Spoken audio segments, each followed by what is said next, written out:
हास्यकट्टा आचार्य अत्रे. जांबुवंत दंतमंजन. उशाखाली बिनपुठ्ठ्यांचा आपट्यांचा लठ्ठ संस्कृतकोश आणि पायाखाली जुन्या पुराण्या गद्यपद्यार्थ बोधाचे गठ्ठे घेऊन बगाराम लवणलेलाच होता. पसरला नव्हता, कारण हातपाय पसरण्याला त्या ठिकाणी फारशी जागाच नव्हती.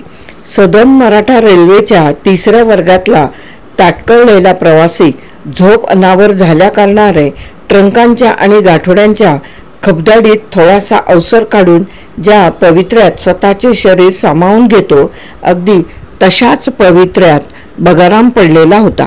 त्या 2 खणांच्या अरुंद व चिंचोळ्या खोलीत बगारामाची नेहमीची बसाव्याची जागा वजा केली तर बाकीच्या जागेत जितकी पुस्तके मावणे शक्य आहे तितकी पुस्तके खच्चून भरली होती. जिकडे नजर टाकावी तिकडे बुकेच बुके. खाली बुके, वरती बुके, इकडे बुके, तिकडे बुके.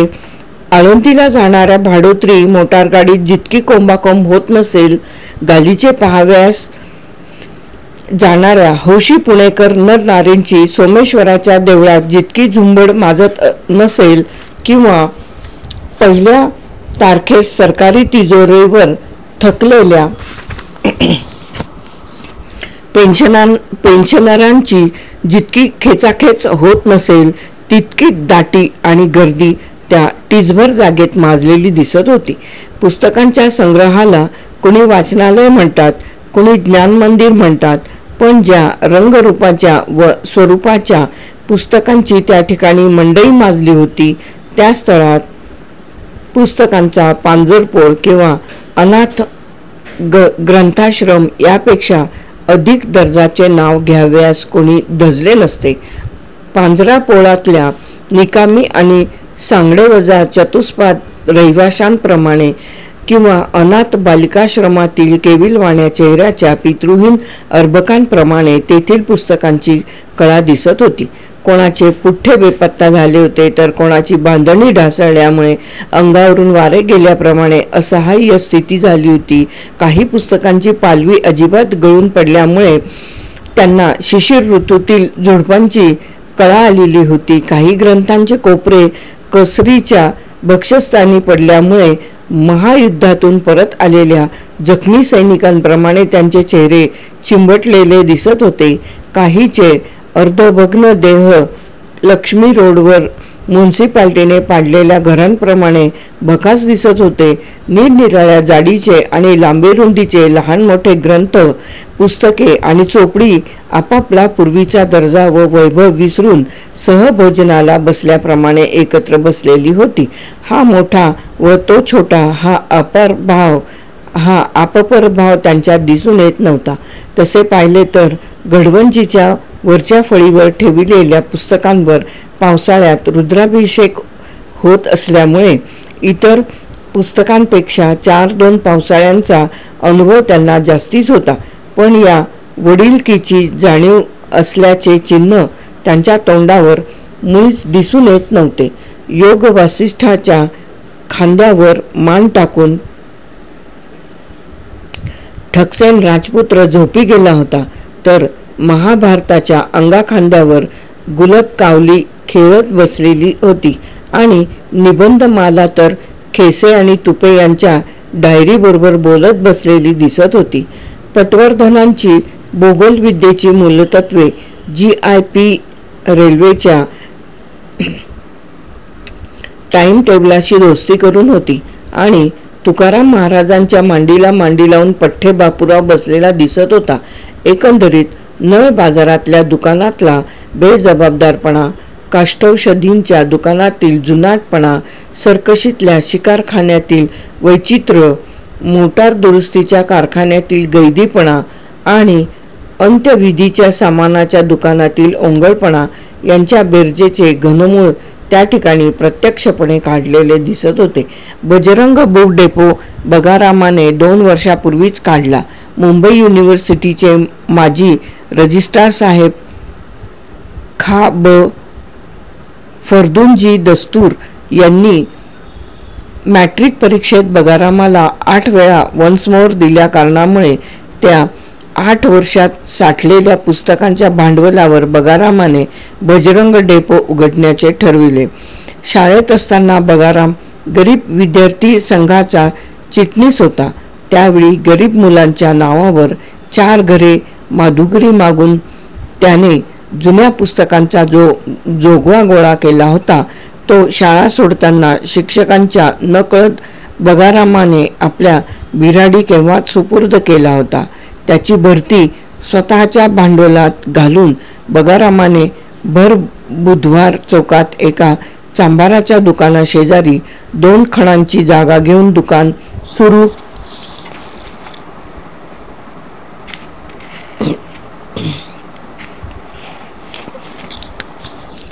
सुरू केले. उपवर मुलीची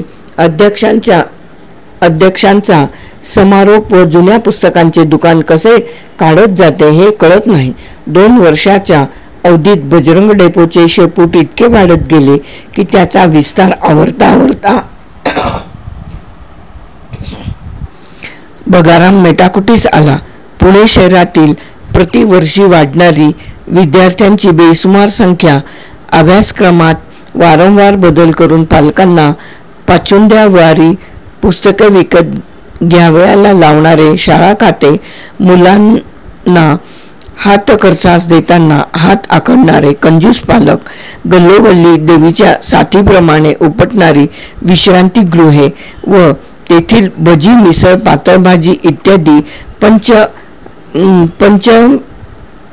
पक्वान्नांच्या दर्शनाने वखवकणारी विद्यार्थी वर्गाची पोटे आणि भुकेच्या पोटी वाटेल ते पाप करण्यास तयार होण्याची मानवी प्रवृत्ती इत्यादी सर्व गोष्टींचा एकसमयावच्छेद करून विचार केला म्हणजे जुन्या पुस्तकांच्या दुकानांची अशी भूमिती श्रेणीत का वाढ होत जावी हे कोणाच्याही लक्षात आल्या वाचून राहणार नाही. कोऱ्या पुस्तकांनी बगारामला जितका हात दिला नसेल तितका जुन्या पुस्तकांनी दिला. जुने ते सोने म्हणतात ते काही खोटे नाही. जुन्या पुस्तकांच्या विल्हेवाटीने मिळविलेल्या कमाईच्या जोरावर नव्या पुस्तकांचे दुकान काढण्याची कल्पना बगारामाच्या डोक्यात अलीकडे डोकावू लागली होती. एवढेच काय, पण एक छापखाना, त्याच्या जोडीला एक मासिक, पुढे वर्तमानपत्र, एकापेक्षा एक बेत बगारामाच्या डोक्यात घोळत होते. बाटल्यांचे दुकान काढणाऱ्या जमशेदजी जिजीबाईच्या डोक्यातही इतका विचारांचा कल्लोळ उडाला नसेल. छापखान्यात खिळे जुळवणाऱ्या जावजी दादाजींच्या तरुण मेंदूत इतक्या आकांक्षा नाचत नसतील, पण या त्यांच्या सर्व आकांक्षा, सर्व विचार, सर्व बेत गेल्या आठवड्यात पार रसातळाला गेले. गेल्या आठवड्यापासून त्याला आयुष्य निसार वाटू लागले. कशात काही गोडी वाटेना. तो भ्रमिष्ठासारखा बनला. 2 वर्षात कमावलेली त्याची व्यापारी धूर्तता नादान ठरली. आजच सकाळी 1.5 रुपयांचे पुस्तक त्याने 1.5 आण्याला विकले. दुकान वाढविण्याऐवजी तो ते बंद करण्याच्या गोष्टी बोलू लागला. शेजारच्या चांभाराला त्याने परवाचेच दिवशी तसे सांगितले. लांब सुस्कारा टाकण्यापलीकडे आणि स्वस्तात पडले तर दुकान विकत घेण्याची तयारी दाखवण्यापलीकडे बिचारा चांभार तरी काय करणार. तो जास्ती चांभार चौकशी करण्याच्या भानगडीत कशाला पडतो. आज 8 दिवसात बगाराम वेळेवर क्वचितच जेवायला गेला असेल. साऱ्या दिवसभर दुकानात स्वस्त पडून राही व कसला तरी विचार करी. बगारामाच्या या मानसिक रोगाचे कारण बगाराम प्रेमपाशात सापडला होता. बगाराम मदनबिद्ध झाला होता. बगारामाच्या हृदयाच्या दुष्ट पंचशराने आपल्या तीव्र बाणांनी चिंधड्या उडविल्या होत्या. म्हणून तो इतका विव्हल झाला होता, इतका दिडमूड होऊन गेला होता. आजपर्यंत पुस्तकांचे दुकानदार अनेक संकटात सापडले असतील, अनेक आपत्तीत अडकले असतील, पण प्रेमाच्या पाशात पाय अडकवून घेणारा बगाराम हा पहिलाच पुस्तक विक्या असेल. मदनाची जप्ती ज्याच्यावर बजावली गेली असेल असा हा पहिलाच जीर्ण ग्रंथांचा विक्रेता असेल. तासचे तास बगाराम असा लवंडून पडे. अंतःकरणाची व्यथा सांगावयाची कोणाला आणि ती कळणार तरी कोणाला. शरीराला इजा झाली तर वैद्याकडे जाता येते. घराला आग लागली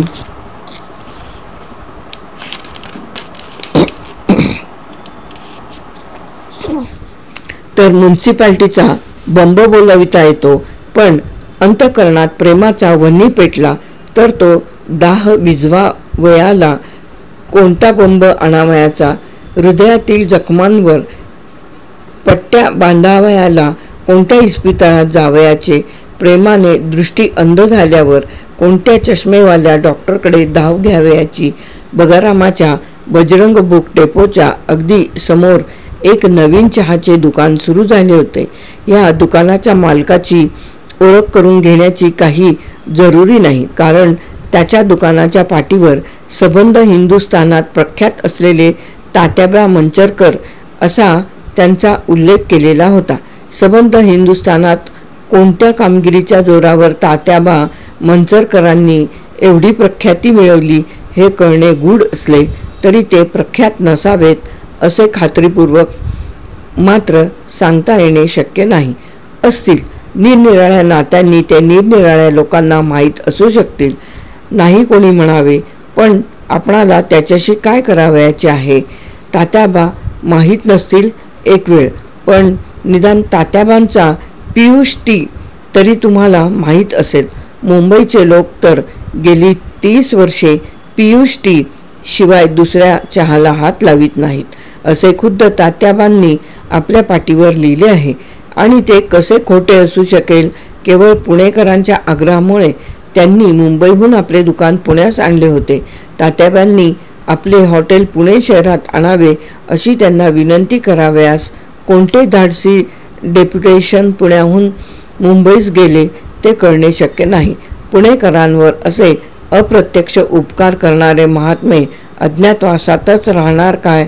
अरे रे, आम्हास त्यांची नावे देखील कळू नयेत. तथापि त्यांच्या आग्रहाला मान देऊन आपला व मुंबईकरांचा 30 वर्षाचा ऋणानुबंध तोडून पियुष टी विना अलम मुंबईची दुनिया तडफडत राहील हे करुण दृश्य डोळ्यांपुढे दिसत असताही दगडासारखे घट्ट हृदय करून केवळ पुण्यपुत्तनस्थ जनतेवर उपकार करण्याच्या भावनेने तो जो महात्मा त्यागपूर्वक पुण्यात प्रविष्ट झाला त्याची थोरवी काय वर्णन करावी. तात्याबांचे नंदनवन विश्रांतीगृह सुरू होऊन 1 आठवडा होऊन गेला तरी ती बातमी पुणेकरांना कळल्याची अद्याप चिन्हे दिसत नव्हती. पियुष टीच्या सुगंधी सुगावा अजून फारसा कोणाला लागला नव्हता. दुकानाच्या तोंडास एका मोडक्या खुर्चीवर तात्याबा मांडी घालून आपल्या उघड्या देहानिशी स्वस्थ बसलेले दिसत. गेल्या 30 वर्षात पहिल्या प्रथमच त्यांना इतकी विश्रांती मिळाली असावी. आपल्या दुकानातील पियुष चहाकडे दुर्लक्ष करून आजूबाजूच्या इतर चहाच्या दुकानात शिरणारी अजाण गिऱ्हाईके पाहून तात्याबांना त्यांची दया येई. पण करणार काय. त्यांना गिऱ्हाईकांची थोडीच पर्वा होती. खऱ्या गुणांची पारख लवकर होत नाही या म्हणीच्या आधारावर ते अवलंबून होते. तात्याबांनी आपले दुकान यत्किंचितही सजविले नव्हते. दुकान सजवून लोकांच्या डोळ्यांत धूळ फेकण्याच्या ते विरुद्ध होते. त्यांच्या दुकानात अहोरात्र किंचाळणारा फोनोग्राफ नव्हता. त्यांच्या दुकानात खाद्यपदार्थांच्या दरांच्या लांबलचक पाट्या नव्हत्या. दुकानाच्या तोंडाशी कालविलेल्या पिठात कोपरा इतके हात बुडवून भजी तळत बसणारा भजी तळ्या नव्हता. त्यांच्या दुकानात आरसे नव्हते. इराणच्या व तुर्कस्तानच्या माजी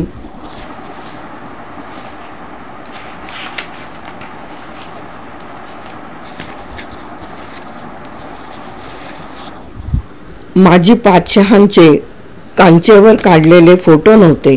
काही नव्हते. 2 इसम 4 आणे म्हणून हंबरडा फोडणारी कळकट पोरेही नव्हती. त्यांच्या दुकानात कुणीच नोकर माणूस नव्हते. 2 टेबलांभोवती मांडलेल्या 4-2 लोखंडी खुर्च्या व 1-2 बाके. कोपऱ्यात एका टेबलावर ठेवलेला इतिहास प्रसिद्ध चहाचा बंब की ज्या बंबातून पडणाऱ्या पियुष चहाचे पाट गेल्या 30 वर्षे मुंबईकरांनी अखंड प्राशन केले होते. शेजारी कानतुटक्या कब्बशांची चवड व पलीकडे एका गडवंचीवर थोडेसे फराळाचे पदार्थ दाखविणाऱ्या काचेच्या बरण्या.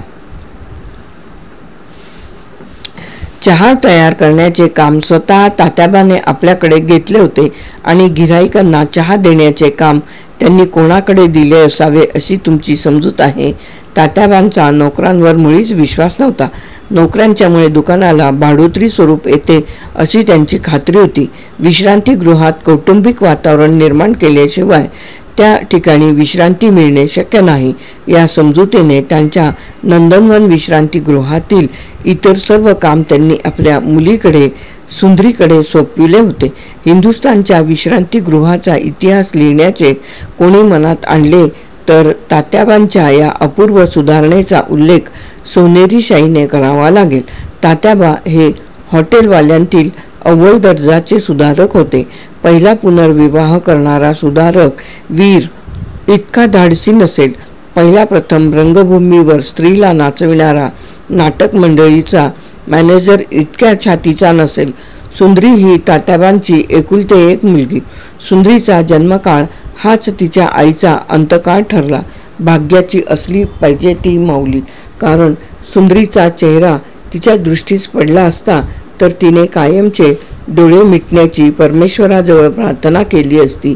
ही पुढची यातायात नको म्हणूनच की काय, दयाळू परमेश्वराने तिच्या आईची आधीच वासलात लावून ठेवलेली होती.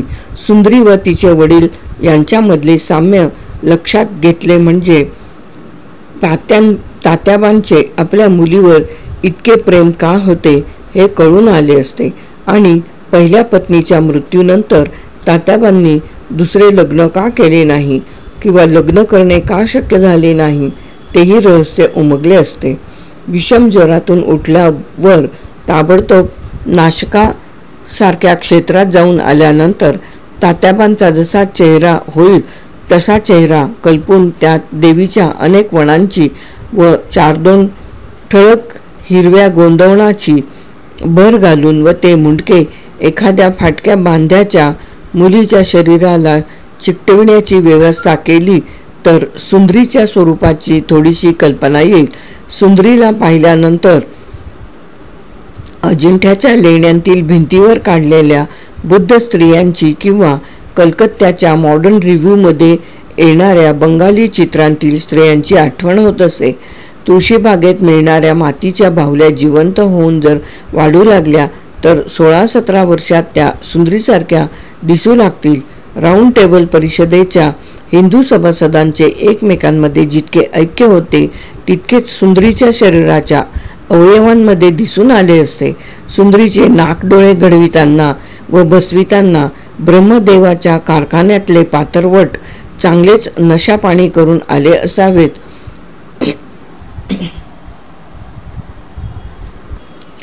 असा तर्क करावयास हरकत नाही. तिच्या दातांची पंगत घर सोडून रस्त्यावर बसलेल्या मराठे लोकांच्या लग्नपंक्तीप्रमाणे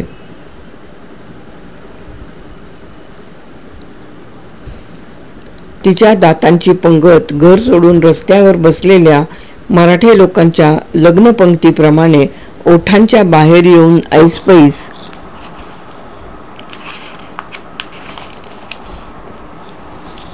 ऐसपैस बसली होती. त्यामुळे तिचे तोंड कवळीसकट छापलेल्या दंतवैद्याच्या जाहिरातीसारखे दिसत होते. ब्रह्मदेवाने आधी तिचे डोके घडवून मागाहून दात लावण्याऐवजी दातापासून आरंभ करून मग मागे डोके घडवीत नेले असले पाहिजे असे वाटते. सुंदरीच्या दातांच्या पुढे पुराणांतरीच्या राक्षसिणींच्या दातांच्या गोष्टी दंतकथेप्रमाणे भासल्या असत्या. माडीच्या घराच्या सज्जात डोले पहावयास बसणाऱ्या पोरांप्रमाणे सुंदरीचे दात ओठांच्या कवड्यातून डोकावत असल्यामुळे ती हसते आहे का दात विचकते आहे हे कळून येणे फार कठीण गेले असते. सुंदरीकडे पाहिले म्हणजे सबंध हिंदुस्थानात तात्याबा मंचरकर का प्रसिद्ध झाले असतील हे कळावयास फारशी अडचण पडली नसती आणि त्यांच्या नंदनवन विश्रांतीगृहात गेल्या आठवड्यात एकाही गिऱ्हाईकाने का पाऊल टाकले नाही हेही त्याबरोबर उमगून आले असते. तात्याबांनी स्वहस्ते बनविलेल्या व सुंदरीच्या खास आतून मिळणाऱ्या पियुष चहाचा पहिला घोट घेण्याचे भाग्य बगारामालाच लाभले हे भाग्य इतर दुर्दैवी पुणेकरांच्या नशिबी नव्हते. तात्याबांचे विश्रांतीगृह उघडल्याची वार्ता समोर असून देखील बगारामाला लागली नव्हती. हॉटेल उघडल्यानंतर 2-4 दिवसांनी एका दुपारी बगारामाला चहाची तलफ आली. म्हणून आपल्या दुकानाची फळी किंचित ओढून घेऊन तो आपल्या नेहमीच्या हॉटेलाकडे जावयास निघाला. इतक्यात बाजूने तांगा आल्यामुळे नंदनवन विश्रांतीगृहाची पाटी व पियुष चहाची जाहिरात त्याच्या दृष्टीस पडली. त्याला अचंबा वाटला. क्षणमात्र तो जागच्या जागी थांबला. आपण आतापर्यंत समोर कसे पाहिले नाही याचे त्याला आश्चर्य वाटले. काही विचार न करता तो सरळ त्या हॉटेलात शिरला. तो स्वतः जुन्या पुस्तकांचा व्यापारी असला तरी नव्या गोष्टींचाही शौकी होता. नेहमीच्या दुकानातील चहाला आज त्याने रजा द्यावयाचे ठरविले.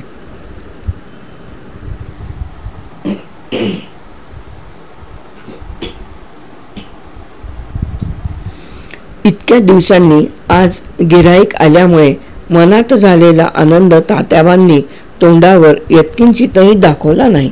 बगाराम टेबलाजवळ बसताच चहा नेऊन देण्याविषयी तात्याबांनी सुंदरीला हुकूम सोडला. नंदनवनाच्या अंतर्भागाचे किलकिल्या डोळ्यांनी बगाराम कोठे निरीक्षण करतो आहे तोच आतील अंधारातून चहाच्या भरल्या पेल्यासकट सुंदरी प्रकट झाली. तिने दणकन तो कप बगारामाच्या पुढे टेबलावर आदळला व बगारामाकडे दात भरल्या तोंडाने पाहत तटस्थ उभी राहिली.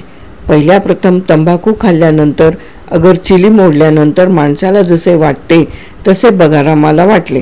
त्याला सबंध खोली फिरल्यासारखी वाटू लागली. त्याने क्षणमात्र डोळे मिटले व पुन्हा मेणाच्या प्रदर्शनातील एखाद्या चित्राप्रमाणे तो सुंदरीच्या ताठरलेल्या पापण्यांनी पाहू लागला. चहाच्या पेल्यातून उडालेल्या गरम शिंतोड्यांनी त्याच्या हाताला चटका बसला तरी त्याची त्याला जाणीव नव्हती. नागाची फणी पाहून झाडावरचा पक्षी जसा निर्जीव पडतो, पोलिसाचे पकड समन्स पाहताच चोर जसा लुळा पडतो, किंवा ठरल्या वेळी गिऱ्हाईक आले म्हणजे शिंपी जसा गांगरून जातो, तसे बगारामाला झाले. तो लुळा पडला, तो गांगरला, तो हतबुद्ध झाला. सुंदरीच्या दातांसारख्या हजारो कवळ्या त्याला आजूबाजूला दिसू लागून आपण एखाद्या दंतवैद्याच्या दुकानात आहोत की काय असा त्याला क्षणमात्र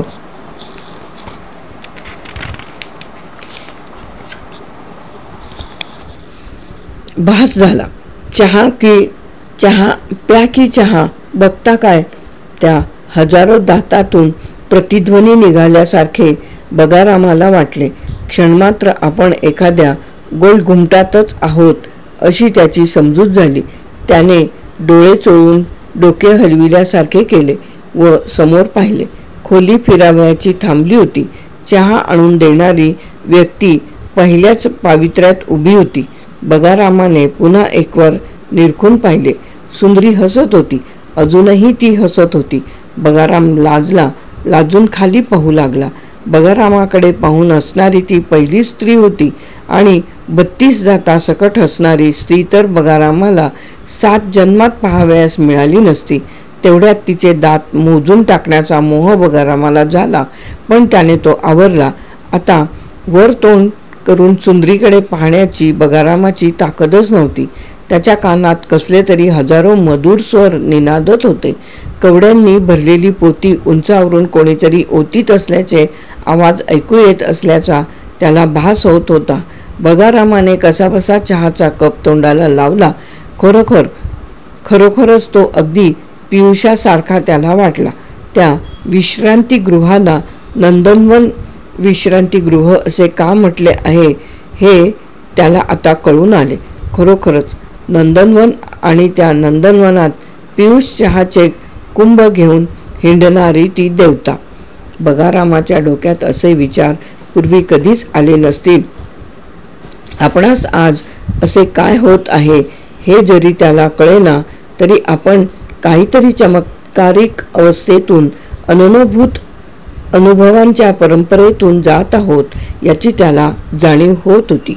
लैला मजनू चित्रपट संपल्यानंतर नाखुशीने सिनेमागृहातून उठणाऱ्या एखाद्या पठाणासारखा भकास चेहरा करून बगाराम कसा बसा उठला. तात्याबांच्या पुढ्यात निकलची आणेली फेकून तो दुकानाखाली उतरला. इस तन धन की कौन बढ़ाई, इस तन धन की कौन बढ़ाई या पदाचे चरण तात्याबा गुणगुणत बसले होते. त्यांनी आणेली उचलून एका पत्राच्या पेटीत टाकली व ते पुन्हा रस्त्याकडील रहदारीकडे आशाळभूत चेहऱ्याने पाहू लागले. स्वतःच्या दुकानात शिरताना बगारामाने पुन्हा मागे वळून पाहिले. नंदनवनाच्या अंतर्गृहातील आकाशगंगा फिरून चमकल्यासारखे त्याला वाटले. पुन्हा त्याला पहिला झटका आल्यासारखे झाले. त्याने दुकान आतून लावून घेतले व पुस्तकांच्या एका ढिगात तोंड खुपसून तो निश्चिंत पडला. इश्काचा वार बगारामाच्या अगदीच जिव्हारी बसला. तात्याबांच्या पुढे आणेली फेकण्याचे आधी त्याने आपले काळीज सुंदरीच्या हातात फेकले होते. 1 तासाच्या आधी बगारामाच्या छातीत दडदडणारे हृदय आता सुंदरीच्या दातांच्या कवळीत सापडले होते. तू कवी होशील असे कोणी बगारामाला 8 दिवसांपूर्वी सांगितले असते तर त्याला ते खरे वाटले नसते. शेजारच्या चांभाराच्या दुकानाचा तू अर्धा पाटीदार होशील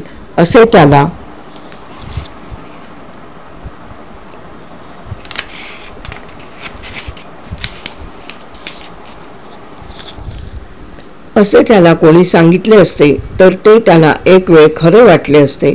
नाताळच्या दिवशी इराण्याच्या दुकानात वऱ्याच्या तांदूळाची भगर खात बसताना तू आढळशील असे एक वेळ त्याला कोणी सांगितले असते तरी त्यावर त्याचा विश्वास बसला असता. पण कविता करण्याच्या तू नादात पडशील, छे, ते शक्यच नव्हते. बगाराम व कविता या 2 गोष्टींची गाठ पडणे काल त्रयीही शक्य नव्हते. तथापि विधी घटना फार विचित्र असते.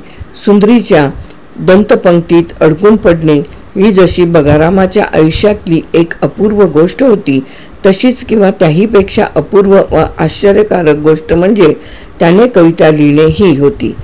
8 दिवसांच्या आतच तो आपल्या दुकानात इतस्ततः उडणाऱ्या कागदाच्या पाठीवर जागा सापडेल त्या ठिकाणी कवितेच्या ओळी खरडताना दृष्टीस पडू लागला.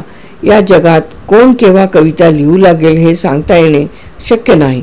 साहेबांच्या आगमनाने कोणाची कवित्वशक्ती राजापुरी गंगेप्रमाणे अचानक उपटल्याचे दाखले आहेत. तर दरवर्षी गणपतीच्या मेळ्याच्या दंगलीत घरोघर कवी निर्माण होत असतातच.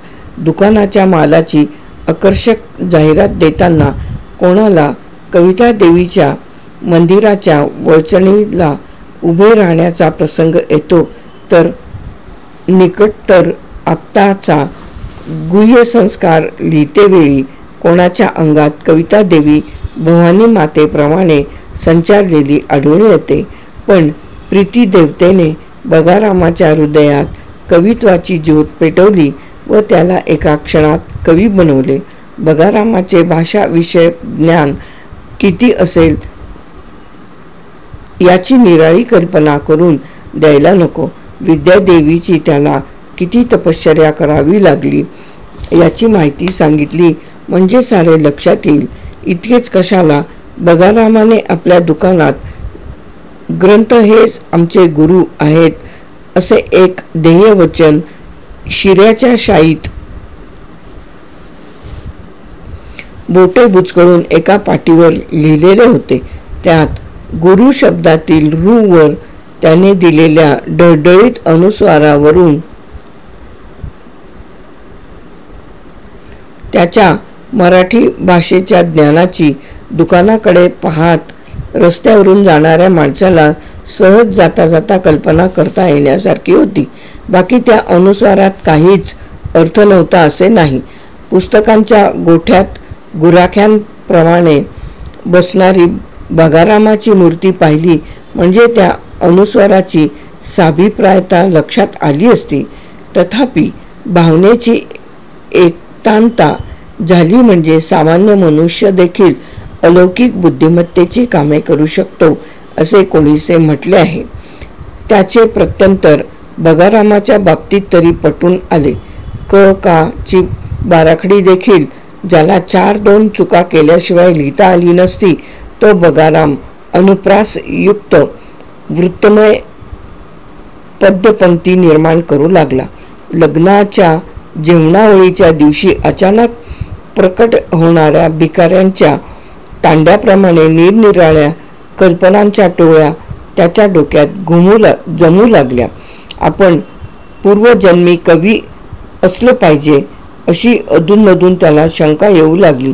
नाहीतर आजपर्यंत बेपत्ता असलेली शक्ती एकदम अचानक कोठून जागी झाली हे त्याला कळेना. प्रेमाने झपाटल्यानंतर पहिले 8 दिवस जवळजवळ तो मूर्छितावस्थेतच होता असे म्हणावयास हरकत नाही. त्या मूर्छनेमधून कवितेने त्याला जागे केले. वेळी अवेळी दुकानाच्या फळीवर बसून स्वकृत कवितेच्या अर्ध्यामुर्ध्या ओळी बडबडताना तो आता दिसू लागला.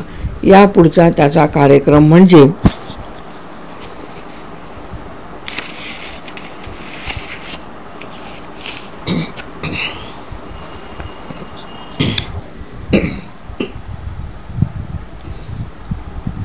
दिवसातून अनेक वेळा नंदनवनात जाऊन पियुष चहाचे घोट घशाखाली उतरवावयाचे व राहिला सायला वेळ सुंदरीच्या काव्यमय चिंतनात घालवावयाचा.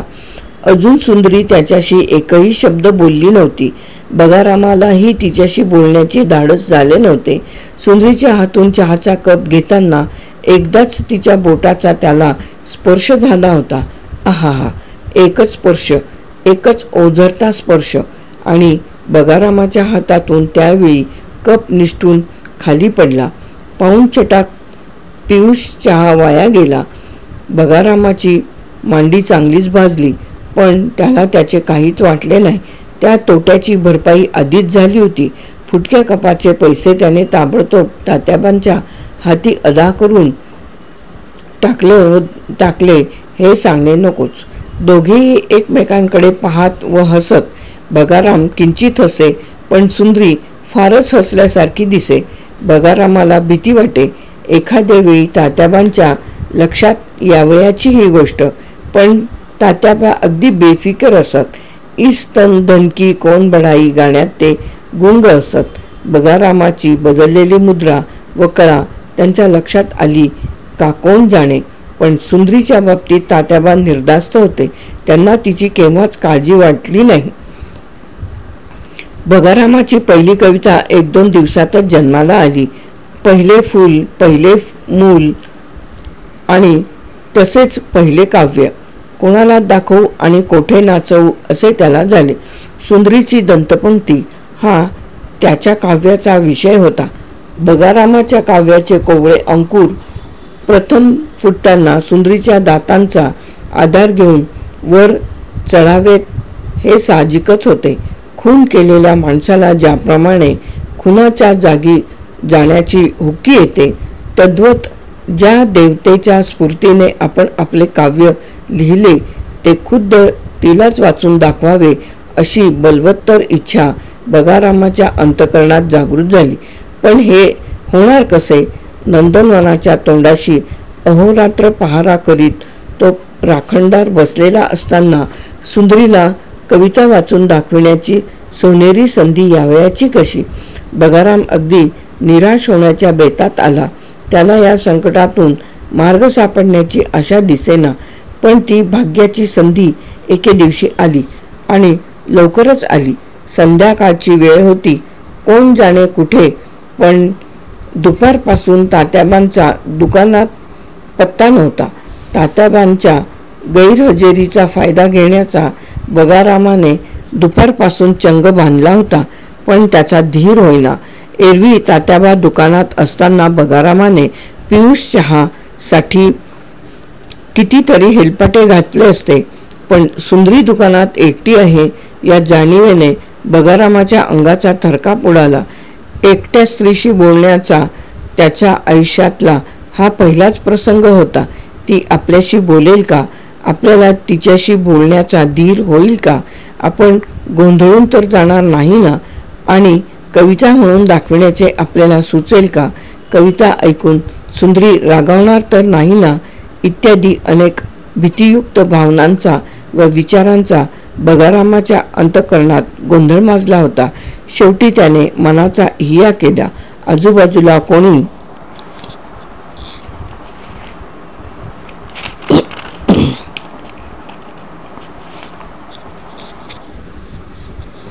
आजूबाजूला कोणी पाहत नाही अशी खात्री करून घेऊन तो सरळ दुकानात शिरला. दुकानात बराच अंधार पडला होता.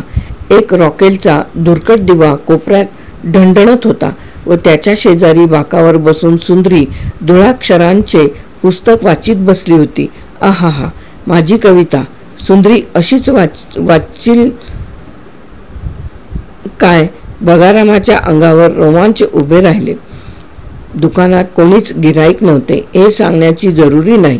धडधडत्या काळजाने व लटपटत्या पावलांनी बगाराम सुंदरीच्या शेजारी गेला. अजून तिला त्याची चाहूल लागली नव्हती. तिचे वाचन पूर्वीप्रमाणेच चालू होते. बगाराम टेबलाचा आधार घेऊन उभा राहिला. त्याने सुंदरीच्या अर्धप्रकाशित चेहऱ्याकडे आणि तिच्या चमकणाऱ्या दंतपंक्तीकडे एकवार निरखून पाहिले. सुंदरे! बगारामाने वृद्ध कंठाने शेवटी हाक मारली. हातातले पुस्तक खाली टाकून सुंदरी ताडकन उभी राहिली. कुठल्या तरी गिरणीचा भोंगा वाजल्याचा आवाज बगारामाच्या कानी आला. त्याच्या अंगाचा क्षणमात्र थरकाप झाला. तुम्ही होय? सुंदरीने खर्जाच्या सुरात विचारले. तिची विस्फारलेली दंतपंक्ती दिव्याच्या प्रकाशात अधिकच चमकू लागली. मला वाटले. सुंदरी मध्येच अडखळली. बगारामाच्या जीवात जीव आला. त्याने अधीरतेने विचारले, काय वाटले तुला सुंदरे? मला वाटले दुसरे कोणीतरी आले. मान वेळावून सुंदरी म्हणाली व पुन्हा पुस्तक घेऊन खाली बसली. सुंदरे, दुसरे कोण येणार? सांग, दुसरे कोण येणार? बगारामाने सकंप स्वरात विचारले. दुसरे कोण म्हणजे वाटेल तितके लोक येतात इथे. सुंदरीने वर न पाहता तोऱ्यात उत्तर दिले. बगाराम क्षणमात्र स्तब्ध बसला. आपल्या मनातला भाव आता कोणत्या शब्दात व्यक्त करावा हे त्याला कळेना. सुंदरीचा तुटकपणा पाहून त्याला चमत्कारिक वाटले. पण ती आपल्याशी बोलली हे काय थोडे झाले? या विचाराने त्याने समाधान मानून घेतले. बगाराम बराच वेळ उभा राहिला. असे लक्षात येताच सुंदरीने मान फिरवून कठोर स्वरात सांगितले, आज चहा नाही मिळायचा. दुकानात आहे कुठे साखर न चहा? बाबा दुपारपासून सामान आणायला गेले आहेत. ते येत आहेत अजून. फोनोग्राफच्या करण्यातून येणाऱ्या आवाजाप्रमाणे सुंदरीच्या दाताआडून निरनिराळे दंत व ओष्ठ आवाज निघत होते. सुंदरे, मला चहा नको. मी चहासाठी आलो नाही. बगारामाला आपल्या विषयाकडे वळायची संधी मिळाली. चहा नको? सुंदरीला आश्चर्य वाटले. मग काय पाहिजे? बगारामाने आपला श्वास कोंडून धरला. सर्व शक्ती एकवटल्या. करावाच हिया सांगून टाकावे झाले एकदाचे. सुंदरे. बगाराम महाराष्ट्र नाटक मंडळीच्या नटांप्रमाणे घसा खरडून बोलू लागला. सुंदरे, मला चहा नको, साखर नको, मला काही नको. मला तू पाहिजेस. बगारामाने डोळे मिटले व शेजारच्या लोखंडी खुर्चीची पाठ हातांनी घट्ट हळून धरली.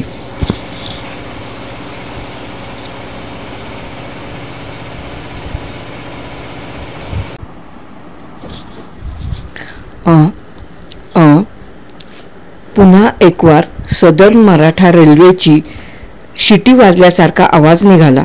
सुंदरीच्या डोक्यात मुळीच प्रकाश पडला नाही. ती आपला दंतमंडित जबडा सपसेल उघडून बगारामाकडे पाहू लागली. सुंदरे, तू अशी हसू नकोस. तुला कल्पना नाही मला तुझ्याविषयी काय वाटते ते. ते सर्व सांगायला मला आता वेळही नाही आणि ते सांगताही पण येणार नाही. वक्तृत्वोत्तेजक सभेत पहिल्या प्रथमच बोलणाऱ्या उमेदवाराप्रमाणे बगाराम बोलू लागला. सुंदरे, त्या दिवशी प्रथम मी तुझा हातचा चहा घेतला त्या दिवशी तू माझे काळीज हिरावून नेलेस. आहा, तो दिवस मी कसा विसरेन. सुंदरे, त्या दिवसापासून हा बगाराम तुझा दास झाला. सुंदरी, ध्यानीमणी आणि स्वप्नी तुझ्या वाचून मला काही सुचत नाही आणि दिसत नाही.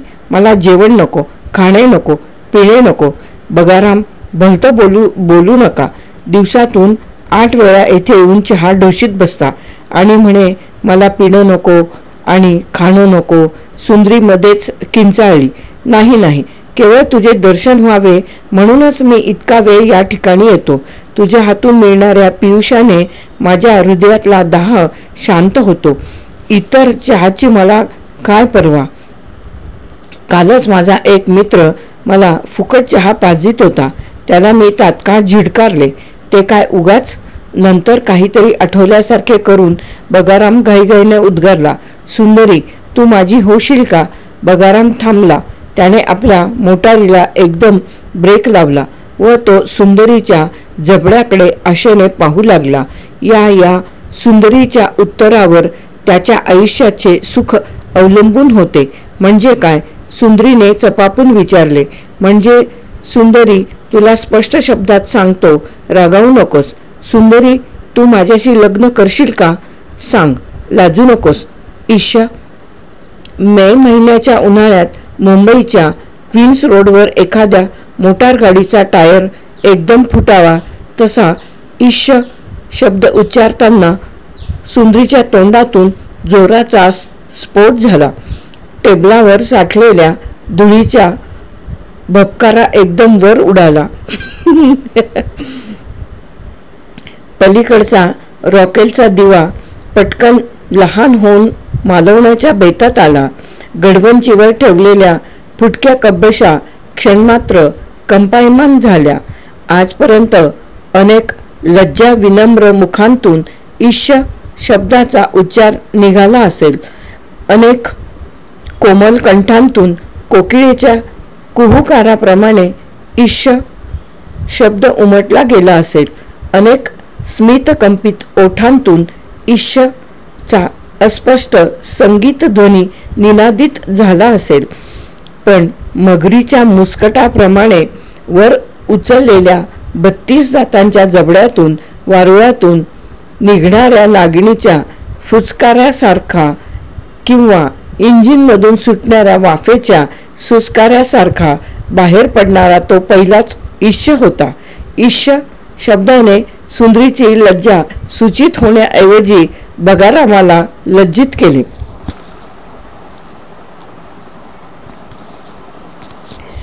सुंदरे, अशी लाजू नकोस. तू एकदा माझी झालीस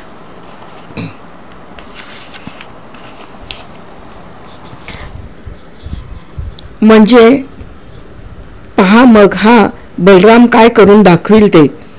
मग तुला कशाला या दुकानात बसायची पाळी येईल. मग आपण भांबुर्ड्याला घर घेऊ आणि नव्या पुलावर दररोज संध्याकाळी हिंडायला जाऊ. सुंदरे, दररोज रात्री आपण सिनेमाला जात जाऊ. आयर्न सिनेमात माझा एक मित्र डोअरकीपर आहे. तो आपल्याला नेहमी फुकट सोडीत जाईन. आम्ही मुंबईत एकदा गेलो होतो ना सिनेमाला. काय पण गंमत होती. सुंदरी लढिवाळपणाने मुरका मारून मध्येच म्हणाली. सुंदरीची मुखकळी एकदम खुलल्यासारखी दिसली. अजून काय तू गंमत पाहिली आहेस. बगाराम जोरजोराने पुढे बोलू लागला. आपण मथुरा भुवनात जाऊन गुलाबजामू खाऊ. बुधवार बागेत बसून कुल्फी मलई खाऊ. नव्या पुलावर जाऊन बाल मखिरे खाऊ. बंड गार्डनवर जाऊन बुड्डीचे बाल खाऊ. सुंदरे, आपण काय काय करू तुला कल्पना होणार नाही. मग आपण दर शुक्रवारी कावली घेत जाऊ बरं काय. सुंदरीच्या दातातून पाण्याचे पाझर फुटू लागले आणि मग मी तुमच्या दुकानातील सारी पुस्तके ओळीने रचून ठेवीन. सुंदरीने आपल्या कल्पनासृष्टीत स्वतःच्या डोक्यावर कधीच अक्षता उधळून घेतल्या होत्या. बगारामाला स्वर्गाच्या दरवाजाची कडी आतून कोणीतरी उघडत असल्याचा भास झाला. तुमच्या दुकानात पहिलीचे पुस्तक आहे का हो? सुंदरीने लाडीकपणे पृच्छा केली. पहिलीचेच काय, वाटेल ते पुस्तक मी तुला देईन. सगळ्या शाळा कॉलेजातील पुस्तकांची रास मी तुझ्या पायापाशी रचून ठेवीन. एवढेच काय, लग्न होऊ दे, मग मी तुला हुजूर पागेत पाठवीन. चतुर शिंगीच्या कॉलेजात घालीन, एरवड्याच्या कॉलेजात ठेवीन. बगाराम शिवाजी मंदिरातील वक्त्याप्रमाणे ओरडू लागला. तुझ्यासाठी मी काय काय करणार नाही. तुझ्यासाठी मी कविता देखील करीन. आणि हो, केलीच आहे एक कविता. तुला सांगायचं अजिबात विसरलो. तीच दाखवण्यासाठी म्हणून मी येथे आलो, पण मला भान राहिले नाही. थांब, दाखवतो तुला म्हणून. सुंदरे, या कवितेत मी माझे प्राण ओतले आहेत ग. होती नव्हती तेवढी बुद्धी मी यात खर्च केली आहे ग. तुम्हाला घेऊन पंखावाळ्याचा हे पद येते आणि श्रीमंत पतीची राणी. सुंदरीने कौतुकाने विचारले. छे, मला त्या गाण्यांशी काय करायचंय आणि त्यांचा संबंध काय? बगाराम जरा चिडून म्हणाला. मी तुला माझे स्वतःचे गाणे म्हणून दाखवतो. मी स्वतः केलेले आणि तुझ्यावर रचलेले. ऐकतर खरे तू. सुंदरीने आमटीचा भुरका मारल्यासारखे करून आपली अनुमती दाखविली. बगारामाने घसा साफ केला. खिशातून एक चुरमडलेली चिठी बाहेर काढली व तिच्यावर पेन्सिलीने खरडलेल्या काही ओळींवर भरकन नजर टाकून आपल्या काव्य गायनास सुरुवात केली. सुंदरी सुरेख किती तव दात, सुरेख किती तव दात, हा चरण बगारामाने दोनदा गोळवून म्हटला व तो म्हणताना त्याने आपल्या हातांचा पंजा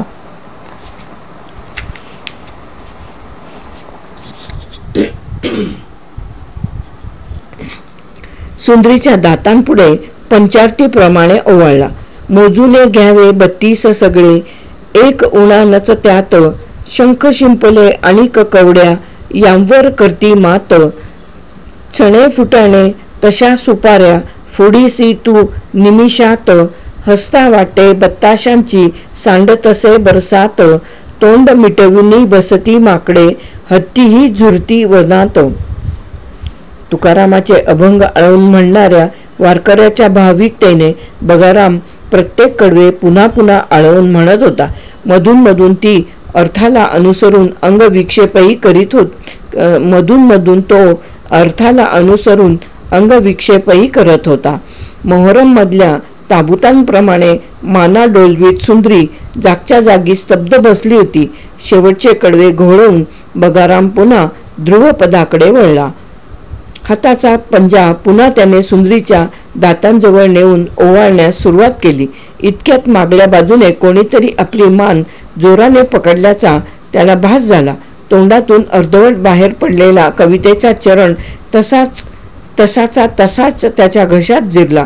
काय चावटपणा मांडला आहे सा? बगारामाच्या डोक्यावर आभाळ गडगडल्यासारखे झाले. त्याने चोरट्या नजरेने मागे पाहिले. तो तात्याबांचा क्रुद्ध चेहरा त्याच्या दृष्टीस पडला. बगारामाने आपल्या कुलदेवतेचे स्मरण करून डोळे मिटून घेतले.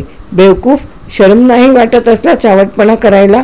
हे का दुकान आहे का तमाशा आहे? तात्याबा संतापून ओरडले. त्यांनी बगारामाला जोराची गचांडी मारली. त्याबरोबर तो धडपडत एका खुर्चीवर जाऊन पडला. मांजराने कोंबड्याला पकडले म्हणजे ते जसा आवाज करते तसा चमत्कारिक आवाज करीत सुंदरीने दुकानाच्या आतल्या बाजूच्या खोलीकडे तडक धाव घेतली. पुढचा प्रकार पाहण्याची तिची ताकदच नव्हती. बगाराम कसाबसा उठला. त्याने आपली टोपी डोक्यावर नीट दाबून बसवली. मनाचा धडा करून तात्याबाशी त्याने स्पष्ट बोलायचे ठरवले. मग काय व्हावयाचे असेल ते हो. रागाने थरथर कापणाऱ्या तात्याबाकडे वर न पाहता बगारामाने हलक्या आवाजात बोलावयाला सुरुवात केली. तात्याबा, रागवू नका. मी भलत्या हेतूने या दुकानात मुळीच पाय टाकला नाही. तात्याबा, मी गेले 8 दिवस तुमचा चहा प्यालो आहे. मी असे कसे करीन? मग कशाला आला होतास मरायला इथे? आणि त्या पोरीला गाणे कसले म्हणून दाखवित होतास? तिच्या दातांची थट्टा करीत होतास होय? याद राख, दात पाडून टाकीन तुझे मी, सोडायचा नाही. तात्याबा हात उगारून ओरडले. छे छे, बगाराम कळवळून म्हणाला. तिच्या दातांची थट्टा करण्याचे घोर पातक कोण करील?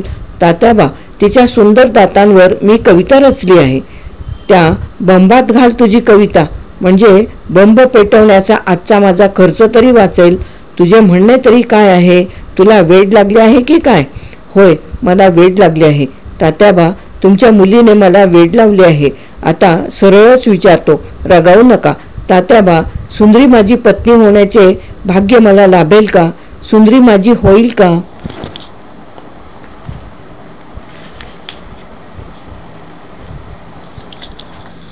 अरे चोरा, बगारामाचे वाक्य पुरे होण्याच्या आधीच तात्याबा किंचाळले. हा तुझा डाव आहे काय? जुन्या पुस्तकांच्या उकिरड्यावर लोळणाऱ्या गाढवाला माझी मुलगी देणे इतका मी गधडा नाही. होतोस की नाही चालता, का घालू पाठीत लाथ? बगारामाच्या डोक्यावर वीज कडकडली. अशनिपात झाला. त्याच्या आशेचे गगनचुंबित मनोरे जमीनदोस्त झाले. पुढचे शब्द ऐकायला तो कशाला थांबेल? तात्याबा आपला पाय वर उचलण्याच्या आधीच बगारामाने दुकानाबाहेर पाय काढला होता. ये तर खरा पुन्हा दुकानात, कंबरच मोडीन. चिंध्या विक्या कुठला? जाता जाता बगारामाच्या कानावर शब्द पडले. प्रेमाचा मार्ग पुण्यातल्या रस्त्यासारखा असतो, म्हणजे केव्हाही कधीही धड नसतो.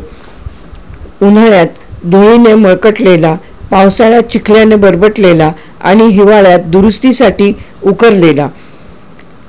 पुण्याच्या रस्त्यांतून ठेचाळत जाणारा नवखा तरुण कधी आपला पाय मोडून घेईल ते कळायचं नाही. बगारामाचे असेच झाले. प्रणयाच्या प्रांतात पहिले पाऊल टाकल्याबरोबरच आपल्याला लाठीमार खावा लागेल अशी त्याला कल्पना नव्हती. 8 वेळा परीक्षेत नापास झाल्याबद्दल त्याला इतके वाईट वाटले नसेल, किंवा बजरंग बुक डेपो कुणी लिलावात काढला असता तरी त्याला इतका धक्का बसला नसता. त्याला तात्याबाचा असा संताप आला. काय करू आणि काय नको करू असे त्याला होऊन गेले. 4-2 रॉकेलचे डबे नंदनवन विश्रांतीगृहावर ओतून आतील पियुष चहाच्या बंबासकट त्याचा भडका उडवून द्यावा असे त्याला वाटले. पण त्या आगीच्या खाईत आपली प्रणय देवता जळून भस्मसात व्हावयाची. छे, नकोच तो विचार. तात्यासंबंधी विचार करताना द्वेषाने दगडी कोळशाप्रमाणे दगदगणारे त्याचे मन सुंदरीविषयी विचार करताना बेळगावी लोण्याप्रमाणे मवाळ होई. बगाराम तितका निराश झाला नव्हता. अपमानाबद्दलच्या सुडाच्या निखाऱ्यांखाली त्याच्या आशा तितक्याशा करपलेल्या नव्हत्या. विमा एजंटाप्रमाणे प्रेमी जीवाचाही आशावाद चिवट असतो. तात्याबांनी आपला अपमान केला, आपल्याला नकार दिला, पण सुंदरीने तर तसे केले नाही. तिने आपली कविता आवडीने ऐकली. तिच्या मनात तर आपल्या संबंधी प्रेम आहे, खास प्रेम आहे. तात्याबाशी आपल्याला काय करायचे आहे? सुंदरी आपल्याला वश असली म्हणजे मग कशाचीही पर्वा नाही. केवळ सुंदरीच्या आशेने तो आता जगला होता.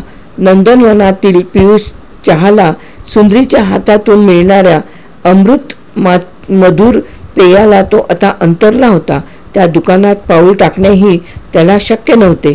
आपल्या दुकानात बसून व दुकानाच्या फळ्या अर्धवट मिटवून उरलेल्या फटीतून तो तासचे तास सुंदरीच्या लीला अवलोकन करीत बसे. आणि अवलोकन करण्याजोगत्या सुंदरीच्या लीलाही पुष्कळच असत. सुंदरीची जरा पाठ वळली तर त्याचा जीव घाबरावत असे. सबंध रस्त्याचे मध्ये अंतर होते तरी सुंदरीची सुधा धवल दंतपंक्ती व तिच्या भोवती सदैव खेळणारे हास्य त्याला आपल्या दुकानातून स्पष्टपणे दिसत असे.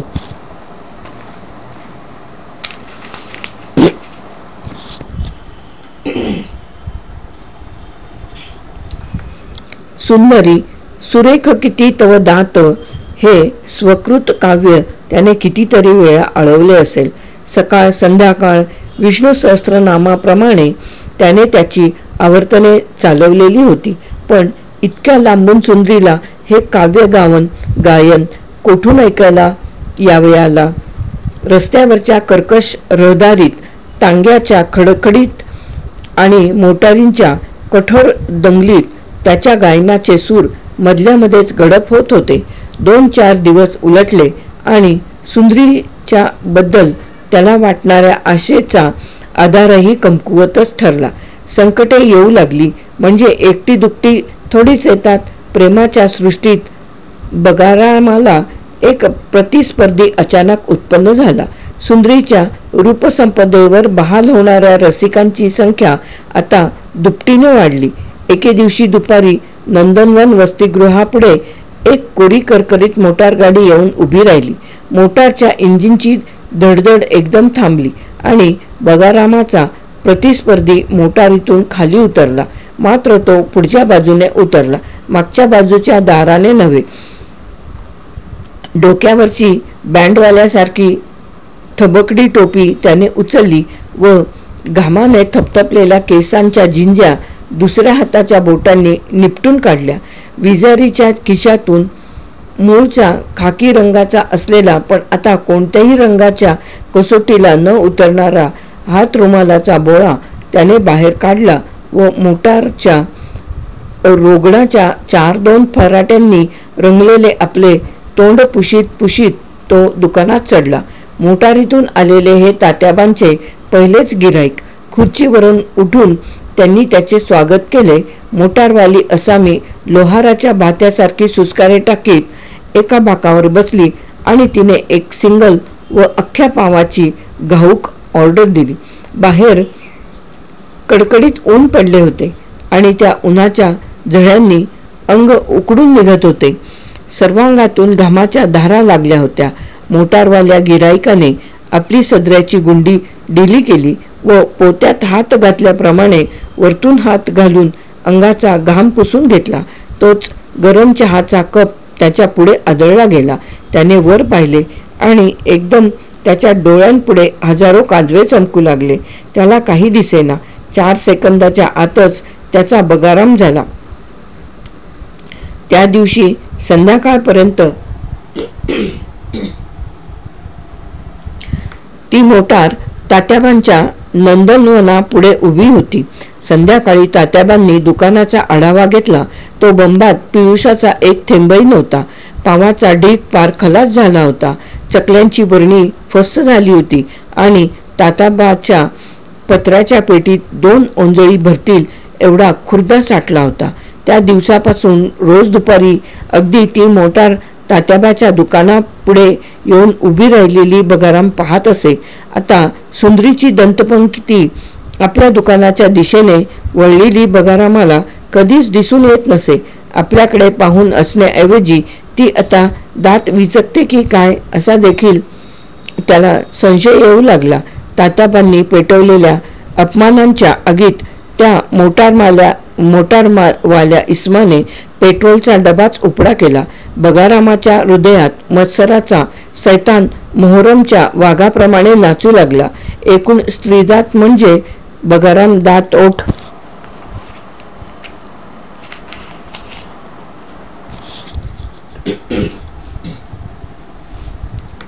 ओठ खाऊन स्वतःशीच बडबडू लागला.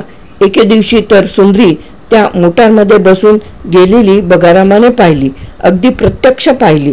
सुंदरी एक वेळ मोटारगाडीखाली चिरडली गेली असती तर त्याला वाईट वाटले नसते इतके दुसऱ्याच्या बरोबर मोटारीत तिला जाताना पाहून आता त्याला वाईट वाटले. आता मात्र त्याच्या संतापाचा कडेलोट झाला.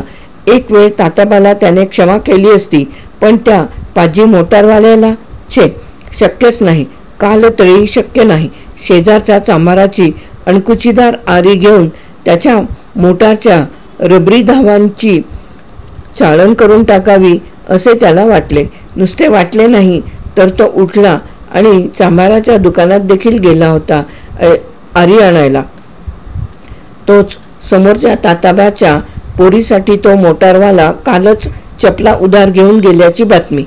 चांभाराने बगारामाच्या कानात हलकेच हलकेच सांगितली. बगारामाच्या काळजाचे रागाने धिरडे झाले.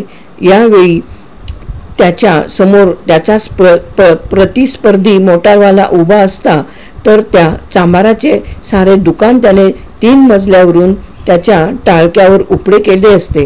रागाने, द्वेषाने, मत्सराने बगारामाची छाती आता अगदी फुटावयाच्या बेताला आली. त्याला त्या यातना सहन होईनात.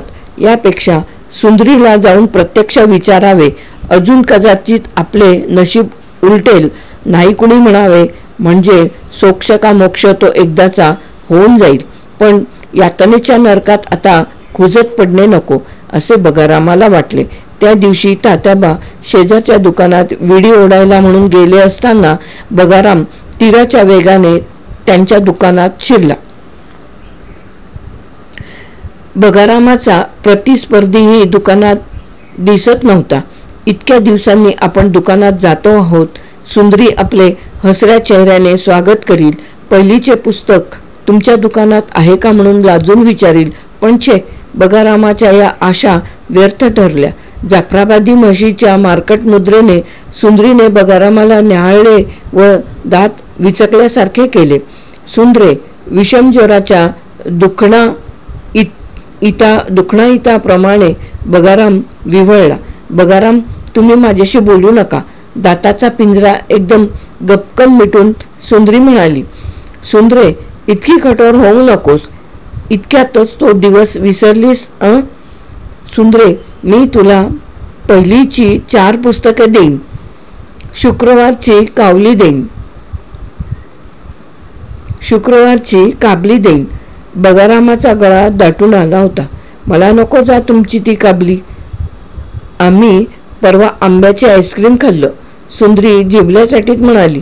सुंदरी, मी तुला आंब्याचं आईस्क्रीम देईन, फणसाचं देईन, टरबुजाचं देईन, पण तू असं मला झिडकारू नकोस. त्या थापाड्या मोटारवाल्याच्या नादाने तू अशी बळकू नकोस. खबरदार, आमच्या बबनरावांना काही भलतसलत म्हणाल तर. सुंदरी गाल फुरगटून ओरडली. असं? बबन काय त्याचं नाव? निराशेच्या कठोरतेने बगाराम उद्गारला. माझ्यापेक्षा तुला त्या बबण्याची किंमत अधिक वाटते काय? मालकाच्या मोटारीतून परभारे मजा मारणाऱ्या त्या मोटार हाक्याची मला मिजाज सांगू नकोस.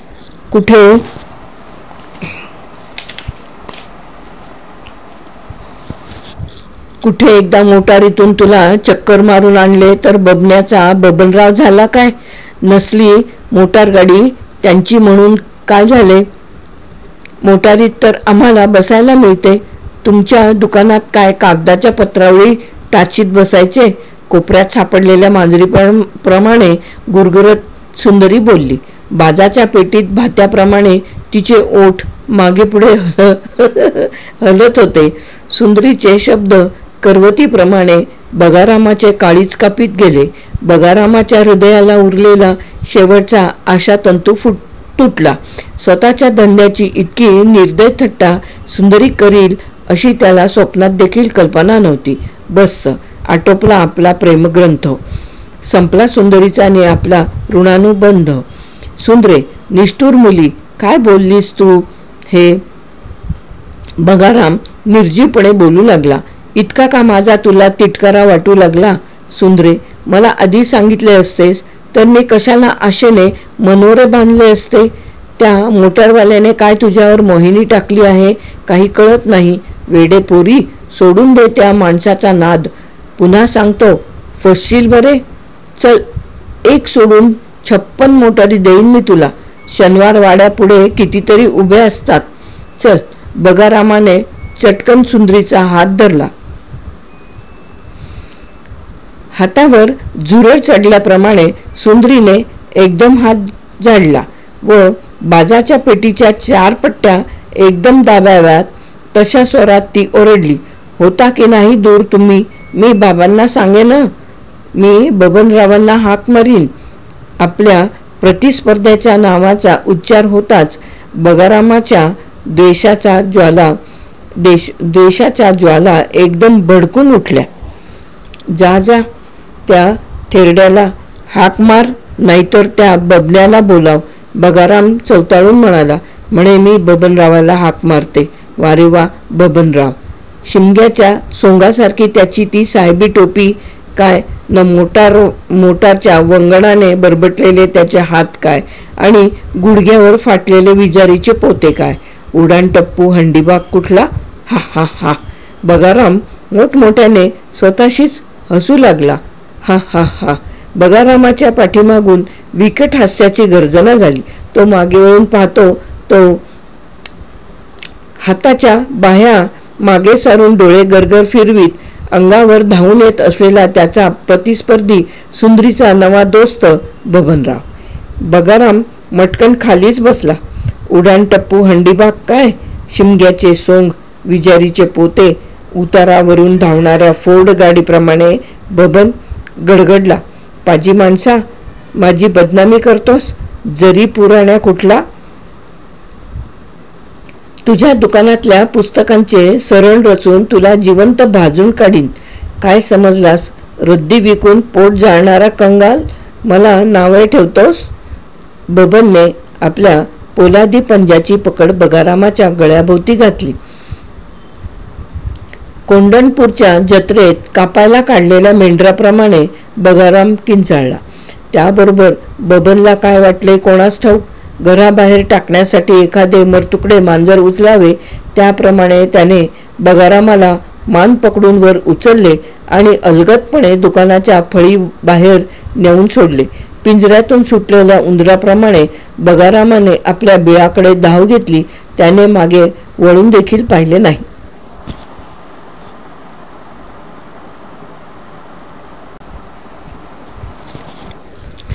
पाठीमागून कुणी चिखलाचे गोळे मारावेत तशी सुंदरीच्या व बबनच्या दुय्यम हास्याची तानबाजी त्याच्या कानावर येऊन आदळली. प्रत्येक माणसाच्या आयुष्यात आत्महत्या करण्याचा प्रसंग एकदा तरी येतोच असे कोणीसे म्हटले आहे. तसा प्रसंग बगारामाच्या आयुष्यात आता उपस्थित झाला होता. आता या जगात जगण्यासारखे बगारामाला काय राहिले होते. कुणाकडे पाहून आणि कशासाठी त्याने आता हे कंटाळवाणे जिणे कंठावयाचे. प्रेमाचा, सृष्टीत निराशेचा आणि अपमानाचा वाटा त्याच्या नशिबाला आला होता. एक वेळ प्रियतमेच्या नकाराचे जहर त्याने पचविले असते, पण आपल्या डोळ्यादेखत आपल्या प्रतिस्पर्धेचा विजय असली अपमानाची काळोखी तोंडाला लावून हयात कंठण्यापेक्षा जगातून कायमचे नाहीसे झालेले काय वाईट. बस आत्महत्या करण्याचा बगारामाचा निश्चय ठरला. अगदी ठाम निश्चय ठरला. निरोप घेण्यासारखे त्याला जवळचे कोणीच आप्त नव्हते. त्याच रात्री त्याने खानावळीचे बिल चुकते केले. बजरंग बुक डेपोच्या फळ्या लावून कुलूप ठोकले व त्याची किल्ली शेजारच्या चांभाराजवळ दिली. महिनाभर गावाला जाऊन येतो असे त्याने सांगितले. तात्याबाच्या पोरी संबंधी चांभार बगारामाच्या कानात कुजबुजण्याच्या आधीच तो दुकानाबाहेर पडला आणि समोर वाट दिसेल तिकडे चालू लागला. पण जायचे कुठे. जीव द्यायचा झाला तरी कुठे जायचे. पुण्यात फिरावयास जावयाला आणि जीव द्यावयाला एक सोयीची जागा असेल तर शपथ. जिथे जावे तिथे लोकांची रहदारी आणि गर्दी. एकांतवास मिळण्याचे नावच नको. जन्मास येते वेळेची सुखसोय करण्याकडे पुण्यातल्या बऱ्याच लोकांचे लक्ष असेल, पण सुखाच्या मरणाची सोय करण्याकडे जरा देखील लक्ष नाही. पुणे शहरातल्या या भयंकर गैरसोयीची बगारामाला आजपर्यंत कल्पना नव्हती. आता ते त्याच्या लक्षात आले. लकडी पुलाकडे जावे पण नको. तिथे त्या पेन्शनरांचा थवा बसलेला असावयाचा. दुःखाचे जिणे पत्करले, पण मरतेवेळी पेन्शनरांचे दर्शन नको. कुठे चालला होता म्हणून नसती चौकशी करून हाती घेतलेल्या कामात खो घालावयाचे. पर्वतीच्या तळ्याकडे मोर्चा वळवावा तर जीव द्यावयाला पाण्याचे एक टिपूस त्यात असेल तर शपथ. उलट साऱ्या गावचा कचरा नाकातोंडात मात्र शिरावयाचा आणि पत्र्याच्या तुकड्यांनी अंग खर्चाटायचे. पर्वतीच्या टेकडीवर जावे तर शरीर प्रकृती सुधारण्याच्या फाजील कल्पनेने बहकलेले नवजवान जागोजाग पोस्टाच्या पेटीसारखे तोंडे उघडून हवा खात बसलेले असावयाचे. नव्या पुलावर जावे तर, पण विचाराच्या धुंदीत बगाराम नव्या पुलावरच येऊन पोहोचला. आता चांगलाच अंधार पडला होता.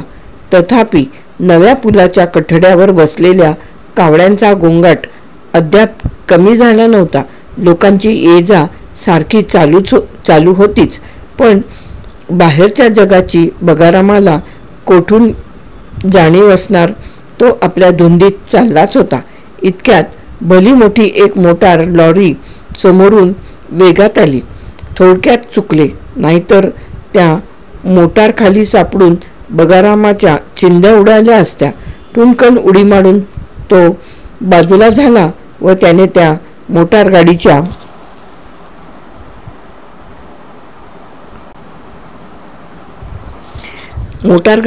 ड्रायव्हरला जोराची शिवी हसडली. ड्रायव्हर आहे का हैवान आहे? लोकांना ठार मारतो की काय? मागे पाहून रागाने पुटपुटत तो पुढे चालू लागला. क्षणभराने त्याला स्वतःचेच हसू आले. अरे, आपण आत्महत्या करायला निघालो ना, मग प्राणाची इतकी जपणूक कशाला? चांगले आपले आयते काम झाले होते. विनाकारण त्या ड्रायव्हरला का शिव्या? चालता चालता तो एकदम थांबला.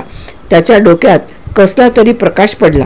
बस, मोटार खालीच जीव द्यायचा, म्हणजे त्रास नको, न खटपट नको. कधी प्राण गेला ते कळायचे देखील नाही.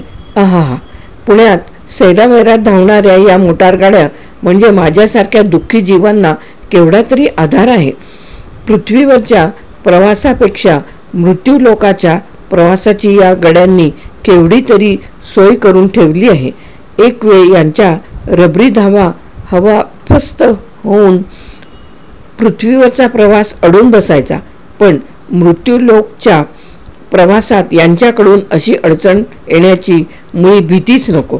बगाराम झपझप पावले टाकीत पूल ओलांडून पलीकडे गेला. त्या बाजूला माणसांची रहदारी जवळजवळ नव्हती म्हटली तरी चालेल, आणि रस्ताही चांगला ऐसपैस रुंद होता. भोवताली गडद काळोख होता. हवा खात्याच्या इमारतीवरील मनोऱ्यातील घड्याळात 11:30 वाजून गेले होते. बगाराम रस्त्याच्या कडेला असलेल्या एका दगडावर बसला आणि आळंदीला जाणाऱ्या उतारूंप्रमाणेच जणू काय तो मोटारीची मार्गप्रतीक्षा करू लागला. स्वर्गाच्या वाटेवर इतक्या शांतपणे आजपर्यंत कोणीही मर्त्य प्रवासी बसला नसेल. बाहेरच्या काळोखाप्रमाणेच बगारामाच्या डोक्यातही अगदी काळोख पसरला होता. त्याच्यात विचाराची एवढी सुद्धा हालचाल नव्हती. लांबून मोटारीच्या शिंगाचा दीर्घ ध्वनी निनादित आला.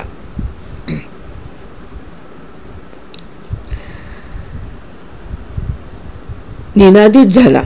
जगजगत्या दिव्याच्या तेजस्वी किरणांचे 2 झोत दुरून परावर्तित होऊ लागले. वेगाने फिरणाऱ्या चाकांची व जोराने चालणाऱ्या इंजिनची अस्पष्ट धडधड अधिकाधिक स्पष्टपणे कानी येऊ आली. अखेर शेवटी बगारामाच्या मृत्यूची मेलगाडी आली. तो चटकन उभा राहिला. कमरेचे धोतर त्याने नीट आवळून बांधले. रस्त्याच्या मधोमध जाऊन त्याने आपल्या अंगातला कोट काढला व नीट खाली अंतरला. उशाखाली टोपी घेऊन तो एकदम लवंडला आणि पोटाशी पाय मुडपून व डोळ्यांवर घट्ट हात दाबून धरून तो निश्चित पडला. आता एक निमिषाचाही अवकाश नव्हता. संतापलेल्या कुत्र्याप्रमाणे जोराचा भुभुकार करीत मोटारगाडी धावत आली. दिव्याचा प्रकाश एकदम बगारामाच्या अंगावर पडला. बगारामाने सर्वांग घट्ट आवळून घेतले. आता गाडी अंगावरून जाणार तोच मोटारगाडीच्या पुढच्या बाजूकडून अचकट विचकट शिव्यांची फैर जडली. मोटारच्या चाकांना ब्रेक कडकडून दसल्याचा आवाज झाला आणि गाडी किंचळून खाडकन उभी राहिली. उभी राहताना तिचा मागचा भाग 2 फूट वर उडून खाली आदळला. मोटार थांबताच आतून 2 व्यक्ती बाहेर आल्या व त्यांनी जवळ येऊन बगारामाला नीट न्याहाळले आणि दंडाला धरून खूप हलविले, पण तो अगदी मृतवत पडला होता. त्याने हुंकाचू केले नाही किंवा तोंडावर दाबून ठेवलेले हातही दूर केले नाहीत.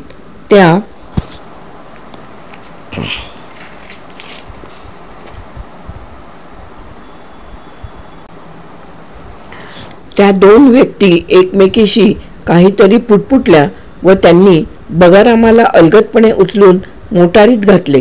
मेल्यानंतरची आपली स्मशानाकडे यात्रा चालली असल्याचा बगारामाला भास होत होता. बगारामाचा लोळागोळा घेऊन मोटार पूर्वीच्या वेगाने चालती झाली.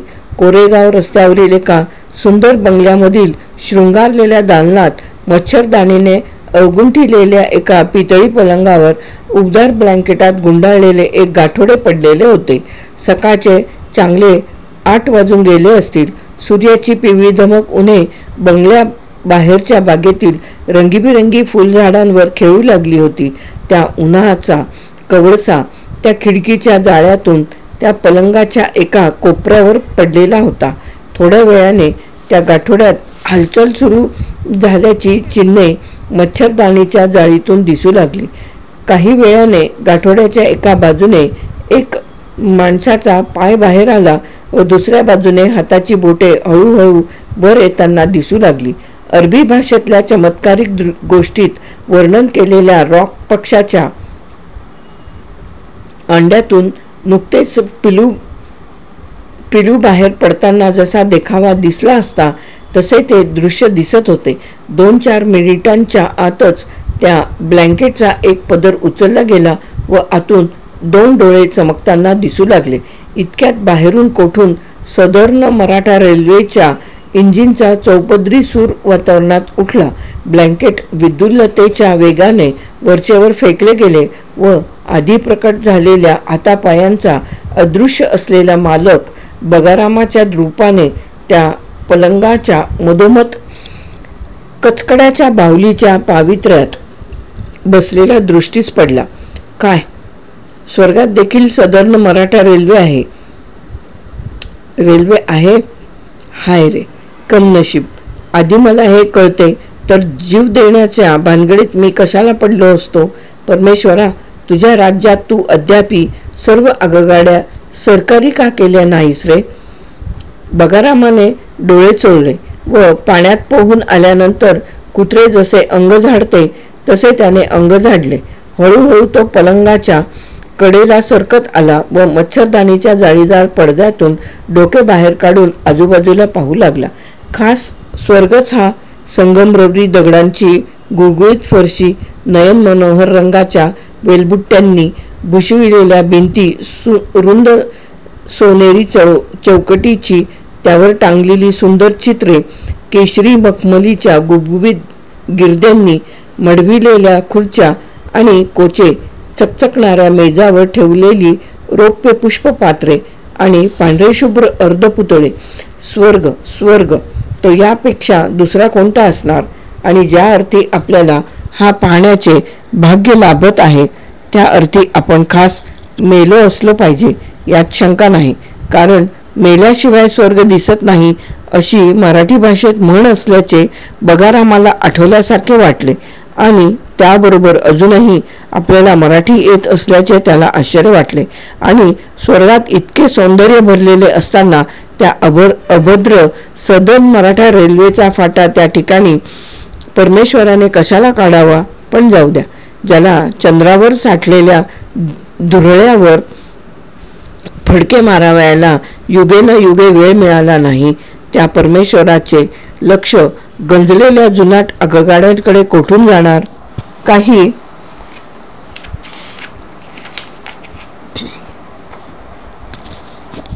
काही असो, पण आता या ठिकाणी निदान कंगाल तात्याबाचा सुरकुतलेला चेहरा पाहण्याची तरी रोज सकाळी आपत्ती ओढावयाची नाही. आपल्या डोळ्यादेखत आपल्या हातातले सावज झडपून नेणारा तो कसाई, काळजाचा धटिंगण, तो फाटक्या विजारीचा भरेकरी, तो बबन्या तर या ठिकाणी दृष्टीच पडायचा नाही. याच्यापेक्षा सुखाची सीमा ती अधिक कोणती असावयाची? असल्या सुखाच्या सृष्टीत आपणाला इतक्या लवकर आणून टाकणाऱ्या त्या कालच्या मोटारवानाचे आपल्याला आभार मानावयाला देखील वेळ मिळाला नाही. येथूनच त्याला आपले आभार पोहोचते करावेत म्हणजे झाले. अशा अविचाराने बगाराम श्राद्धाच्या ब्राह्मणांसारखा स्वतःशीच काहीतरी बुटपुटला आणि ही कृतज्ञतेची पावती त्या अज्ञात उपकर्त्याला तू कशी तरी पोहोचीव अशी त्याने परमेश्वराची मनातल्या मनात प्रार्थना केली. आदल्या रात्रीपासून बगारामाच्या पोटात अन्नाचा एक कणही गेला नव्हता. स्वर्गाच्या प्रवासास निघण्याच्या गडबडीत 4-2 घास पोटात टाकण्याचेही तो विसरून गेला. बरोबर फराळाचेही सामान बांधून घेणे शक्य नव्हते. पोटात इतक्या वेळपर्यंत बसलेला ताण त्याला आता जाणवू लागला. स्वर्गात देखील पोटाची कटकट पाठीमागे असतेच तर एकूण आपले सुकलेले ओठ चाटीत बगाराम आजूबाजूला पाहू लागला. तोच एकदम त्या दालनाचे दार हळूच उघडले गेले व काळ्या कुळकुळीत अंगाचा गुडघ्यापर्यंत सावरलेले पांढरे धोतर चांदीच्या दुपदरी करगोट्याने कमरेवर आवळून घेतलेला, डोक्यावर ऐसपैस घेरा असलेला आणि एका कानात पितळेची बाळी अडकविलेला एक बाल्या आत आला. बगाराम ताडकन उठून उभा राहिला. स्वर्गाच्या या सुखमय सृष्टीत हा पाताळचा रहिवासी कोठून शिरला? कोणत्या खटाऱ्याखाली यांनी आपल्या देहाची विल्हेवाट लावून येथे येण्याची व्यवस्था केली? उठलाव काय दादा? बाल्याने हसून अदबीने विचारले. बगारामाने आपल्या अंगाला कडकडून चिमटा घेतला. कानात बोटे खुपसली. हा स्वर्ग आहे का हे स्वप्न आहे? झोप आली ना दादा चांगली? बाल्याने पूर्वीच्या स्वरातच विचारले. मेल्यानंतर कसली झोप? मरण हीच काळझोप नाही का? हातपाय ताणावून कायमचे घोरत पडावयाचे हीच बगारामाची मरणासंबंधीची कल्पना होती. असे असता राखणदाराची नजर चुकवून स्वर्गात शिरलेला हा बुरटा प्राणी भलतेच काय विचारतो आहे? बोला ना दादा, असा काय करताव? घाबरू नको, बिवायचं कारण नाही. मोठ्या लोकांच्या घरला येऊन पडलाय तुम्ही, बाल्या आश्वासक स्वरात म्हणाला. बाल्या काय बोलत होता त्याचा बगारामाला मुळीच बोध झाला नाही. त्याचे डोके सुन्न झाले होते. त्याच्या डोळ्यापुढून जणू काय ढगांची मिरवणूक चालली होती. कोण तू? अपेंडिसायटिसच्या ऑपरेशनमधून प्रथमच जागा झालेल्या दुखण्याइतक्या क्षीण स्वराने बगारामाने अखेर शेवटी विचारले. मी बाल्या नव का? वालजी सेठचा. बाल्याने हसून सांगितले. वालजी सेठ? कोण वालजी सेठ? आणि मी कुठं आहे? बगाराम घाबरून आजूबाजूला पाहू लागला. तुम्ही वालजी सेठच्या बंगल्यात हाव दादा. ऐसं काय करताव? पुण्यामंदीच हायसा. तुम्ही काळजी करता नाही?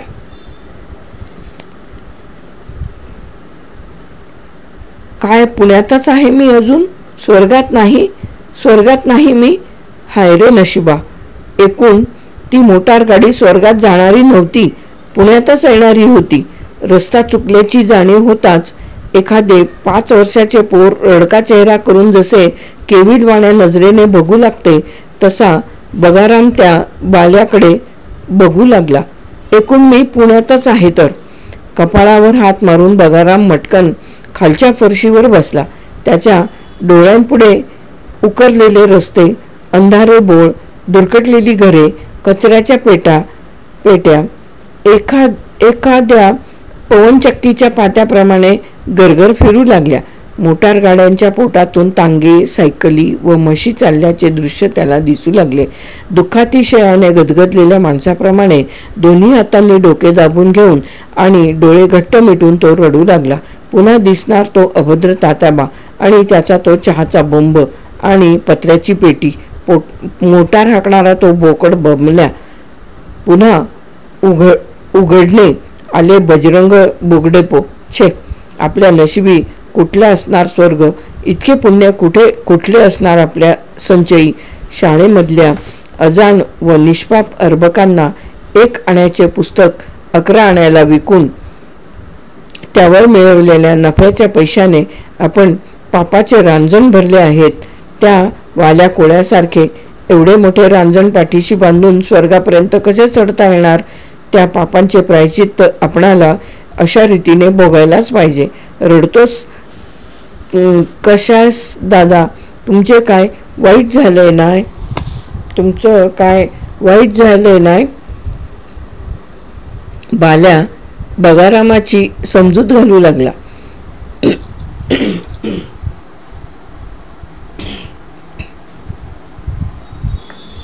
दयेचे अपील फेटाळले गेल्यानंतर मरणाला तयार झालेल्या फाशीच्या कैद्याप्रमाणे दीर्घ सुस्कारा टाकून बगाराम निराशेच्या बेपर्वाईने उठून उभा राहिला. बाल्याने त्याला आपल्या हाताचा आधार दिला. देवांनी तुम्हाला दिस दावला हा बरं दादा, नाहीतर मोटार खाली कुत्र्यावानी चिडून मरून गेला असता.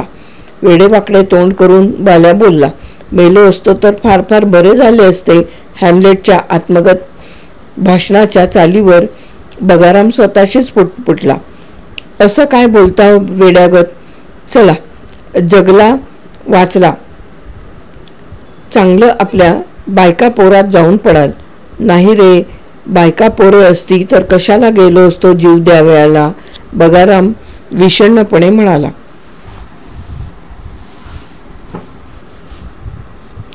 जीव द्यायला म्हणून रस्त्यावर परला होता तुम्ही? बाल्याचे बटबटीत डोळे आश्चर्याने एकदम रुंदावले. रस्त्यावर नव्हता तुम्ही? बरगडीत कुणी भाल्याचे टोक डिवचावे तशी बगारामाच्या अंगात चमक उठली. कोण म्हणतो मी रस्त्यावर झोपलो होतो म्हणून? बगारामाने रागावून विचारले. रस्त्यावर झोपायला मी काय इतका भिकारी आहे? सेठ बोलत होता सकाळी आज शेठानीला. तेव्हा म्या ऐकला की तुम्ही भर रस्त्यामध्ये हातपाय पसरून झोपला होता काल रात्री.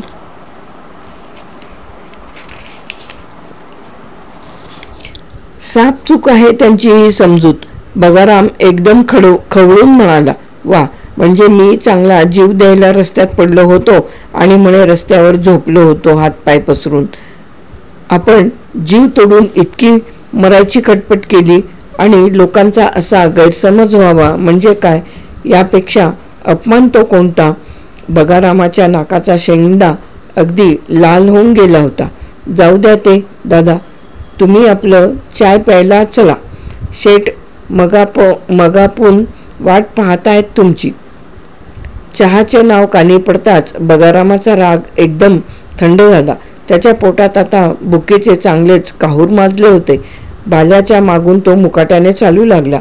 पण दादा, इकते जीवास का कंटाळला? बाल्यामध्येच थांबला आणि बगारामाकडे वळून त्याने विचारले. तुझे लग्न झाले आहे? बगारामाने गंभीरपणे उलट विचारले.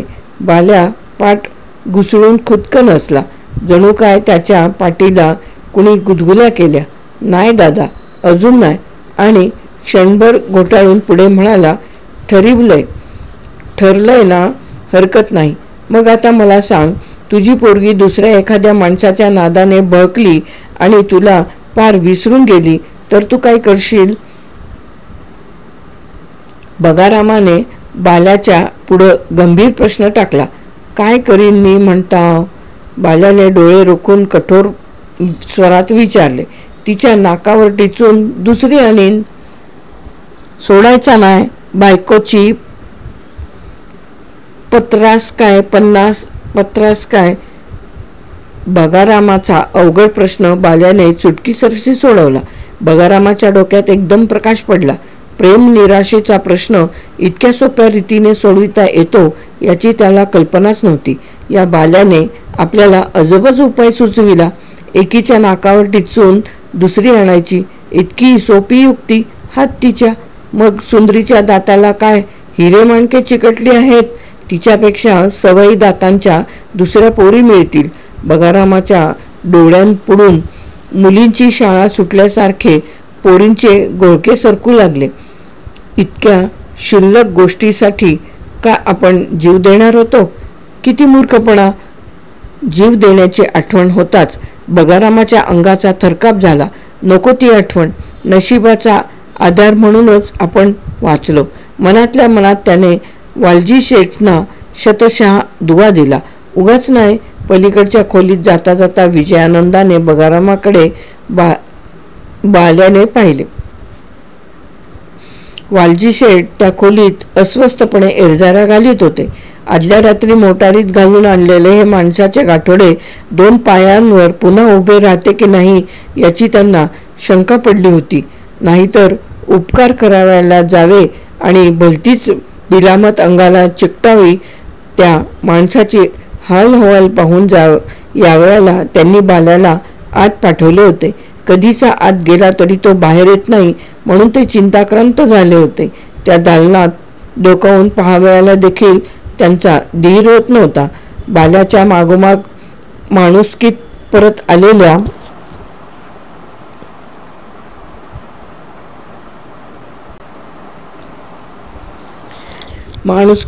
आलेल्या बगारामाची मूर्ती पाहून शेठजींचा जीव एकदम खाली पडला. वालजी सेठ दृष्टीस पडताच बगारामाने त्यांच्या पायाशी एकदम लोळणच घेतली. अरे ए तमे काय करते एम, उठा उठा. वालजी सेठ एकदम वाकून बगारामाला वर उठवू लागले, पण बगारामाने त्यांच्या पायाला कडकडून मिठी मारली होती. नाही नाही शेठ, तुम्ही माझे देव आहात. तुम्ही मला आजचा दिवस दाखविलात. तुम्ही मला जन्म दिलात. बगारामाचे अंतःकरण अगदी गहिवरून आले होते. अरे अमे तो काय केला? तुमची जिंदगी मजबूत एटले तुम्ही जगले. वालजी शेठनी बगारामाला उठवून शेजारच्या खुर्चीवर बसवले. बाल्याने एवढ्यामध्ये चहाचे पेले आणि इतर खाद्यपदार्थ आणून टेबलावर ठेवले होते. त्यांच्या दर्शनाने बगारामाची अगदी आतडी तुटू लागली. आता તમે ચાય પીવા અને ખાવા, પછી आपण बात करीशू. वालजी सेठनी सांगावयाच्या आधीच बगारामाने चहाचा पहिला तोंडाला लावला होता. भुकेने वखवकलेल्या दुष्काळी भिकाऱ्याप्रमाणे त्याने समोर ठेवलेल्या सर्व पदार्थांचा फन्ना उडवून टाकला. वालजी शेठ त्याच्याकडे पाहून गालातल्या गालात हसत होते. बगारामाचे खाणे उरकल्यानंतर शेठजींनी त्याला हळूहळू सर्व हकीकत विचारून घेतली. त्यानेही सुंदरीच्या दर्शनापासून तो मोटारगाडीच्या खाली जीव द्यावयाला जाईपर्यंतची सर्व इत्तंभूत हकीकत आडपडदा न ठेवता सांगून टाकली. एकही गोष्ट वगळली नाही. एटला बधा सुंदर हाय ते तुमच्या छोकरीच्या दात. बगारामाची गोष्ट ऐकून शेठजीच्या डोक्यात एकदम कसला तरी विचार आला. शेठजी, काय सांगू तुम्हाला, मला वर्णन करून सांगता यायचे नाही. मी तिच्या दातांवर कविताच रचलेली आहे. ओहो, अशी सुंदर कविता आहे, फारच छान. बगाराम स्वतःशीच मिटक्या मारू लागला. शेठजींनी आश्चर्याने भुवया उंचावून विचारले, तमे कविता बी करते? हे झाड तू कापलेस? असे बापाने विचारताच जॉर्ज वॉशिंग्टनने जितक्या शांतपणे व निरपराधी मुद्रेने उत्तर दिले तितक्याच गंभीरपणे होय म्हणून बगारामाने सांगितले, आम्हाला ते गाऊन दाखव तुमची कविता. ते ऐकायची आम्हाला लई तरस लागली आहे. शेठजी अगदी उतावीळपणाने म्हणाले. बगारामाने घसा साफ केला व गाण्यास सुरुवात केली.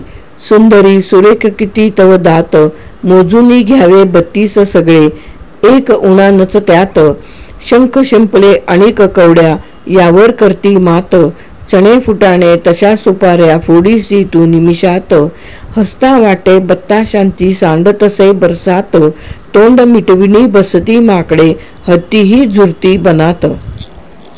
बगारामाच्या तोंडून पहिले कडवे बाहेर पडताच वालजी शेठ एकदम उठून उभे राहिले. त्यांची मुद्रा विजयानंदाच्या अपूर्व तेजाने झळकू लागली. प्रत्येक कडव्याबरोबर त्यांच्या तोंडात वरील तेजाची चकाकी वाढू लागली. क्रिकेटच्या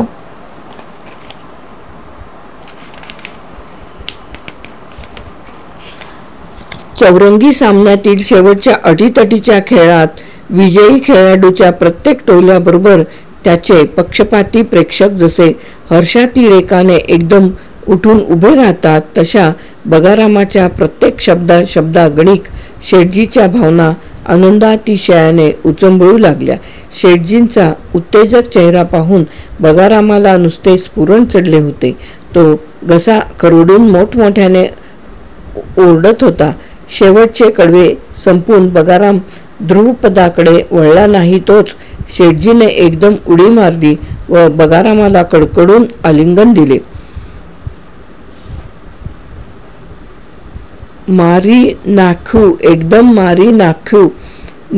शेठजी एकदम क्लोरोफॉर्म घशात गेल्याप्रमाणे चेहरा करून ओरडले. अरे कमाल केली बगाराम तू. तुझ्या आगळ आमच्या ते दलपतराव आणि नानालाल आणि नरसिंहराव तो तद्दन युजलेस. एवी कविता मी जन्मामंदी कोई धाडे सांभाळली नाही. अरे याच्यासाठी तो मी अख्खी दुनिया धुंडाळली पण कुठं मला मिळाली नाही. बगाराम केटलो मोठो कवी तू, तने मालूम नथी. चालो आपण एक कविता विकत घेईल. बोल शू अप्पू ते, तू मागेल तेटला पैसा मी तुला देईल बोलो. शेठजींना एवढा हर्षवायू का झाला ते बगारामाला कळेना. तो अगदी बावचळून गेला. 5 ओळींची कविता ती काय आणि ती ऐकून शेठजी नाचतात काय आणि कडकडून मिठी मारतात काय आणि वाटेल ते पैसे देऊन ती विकत घ्यायला तयार होतात काय. सगळेच आश्चर्य. आपली कविता चांगली असल्याचा बगारामाला अभिमान वाटत होता पण ती इतकी चांगली असेल अशी त्याची कल्पना नव्हती. तुमच्या राज्यात सोन्याची खाण सापडली आहे असे ब्रिटिश सरकारने एखाद्या बुद्रुक संस्थानिकाला सांगून पाठविले तर त्याला जितका आनंद होईल तितका आनंद व आश्चर्य बगारामाला वाटले.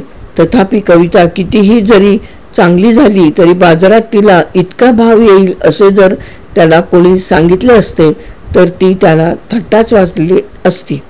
कविता विकत घेण्याचा नाही तरी निदान कवितेची जुनी पुस्तके विकत घेण्याचा त्याला स्वतःला अनुभव नव्हता असे नाही. कित्येक कवितेची पुस्तके तर त्याने फुकटात पदरी पाडून घेतली होती. असे असता एका फुटकळ कवितेसाठी एक मनुष्य वाटेल ते पैसे द्यायला तयार होतो. त्यातल्या त्यात एक गुजराती माणूस तयार होतो. यापेक्षा महदाश्चर्य ते कोणते. बगारामाला गुटमळलेला पाहताच शेठजी म्हणाले, तू नाही किंमत सांगेल तो मी सांगते. चालो 1000 रुपया मी देईल तुम्हाला. मग तो झाला. मी एकदाच सौदा करतो. वायफळ बोलतो नाही. आत्ताच्या आत्ता पैसा चुकता करून टाकेल.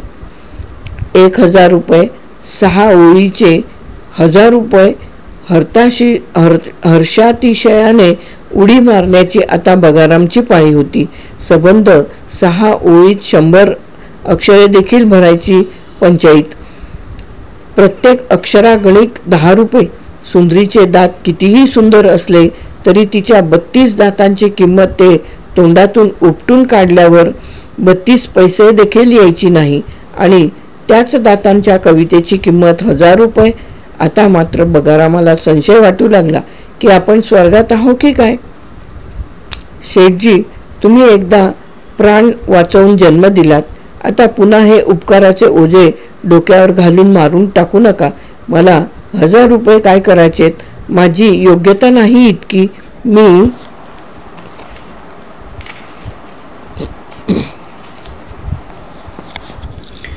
मी फुकट देईन माझी कविता.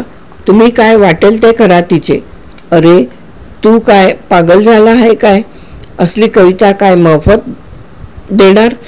मी तुझे जगात असतो तर 1000 खाली उठवू दिली नसती ही कविता. समजा. तुम्ही दक्षिणी तात्या लोक म्हणजे बद्धा कंगाल. उगाच नाही पुण्याचा राज्य खलास केला आणि तू कविता मला मोफत देल पण मी ते घेल काय. बेपारी छू.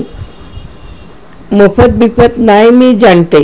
रोख पैसा बिगर नाही व्यवहार करते.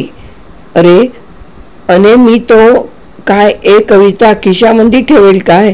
याच्या उपर तो मी लाख रुपया कमावेल. वालजी सेठ अभिमानाने बगारामाकडे पाहू लागले. बगारामाच्या आश्चर्याची तर आता सीमा सुटली. हा वालजी शेठ म्हणजे काय कवितेचा घाऊक व्यापारी आहे का कंत्राटदार आहे का कारखानदार आहे तरी कोण? का परदेशात कवितांची पार्सले रवाना करतो का अगबोटी भरून कविता पाठवतो? हा करतो तरी काय? शेठजी, मी शाळेतल्या पोरांना जुनी पुस्तके विकणारा गरीब माणूस. बगाराम अजिजीने म्हणाला. मला महिन्याकाठी 1000 आणे देखील दिसायचे नाहीत तर लाखाची गोष्ट कशाला? तथापि माझ्या गरिबाच्या या कवितेने आपल्या व्यापाराला इतकी बरकत येणार असेल तर माझ्यासारखा धन्य समजावयाचा नाही मी कोणाला. माझा प्राण आपण वाचविला त्या कर्जाच्या पोटी आपण ही फेड करून घेतली तर चालेल. अरे आम्ही बेपारी बनिया हाय पक्का, मोफत कोणाचा प्राण नाही वाचवेल. वालजी सेठ हसून म्हणाले. तुला कल्पना नाही तुझ्या गुणाची, आम्ही पारख करते त्याची. तुला मालूम आहे तुझ्या त्या पोरीचे दात का सुंदर आहे ये?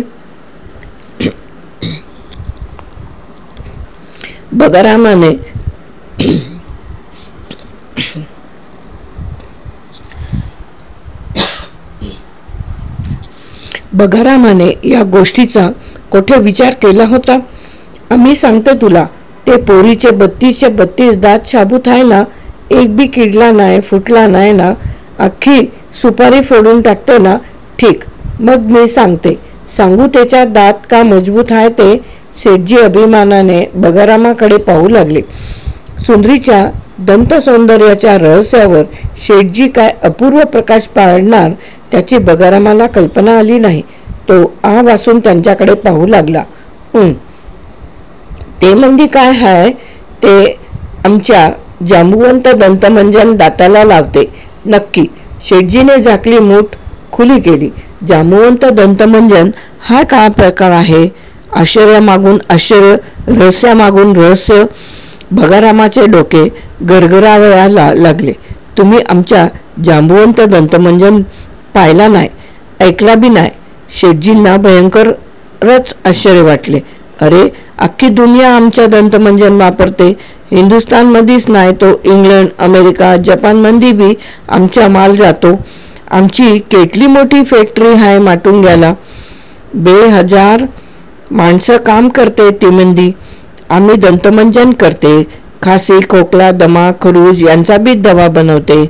आमच्या जांबुवंत दंतमंजनला तो समध्या दुनियेमध्ये मेडल मिळाला आहे. कुबेराच्या ऐश्वर्याचे वर्णन ऐकून देखील बगाराम इतका चकित झाला नसता. त्याच्या चेहऱ्याचे एकदम दीर्घ वर्तुळ झाले.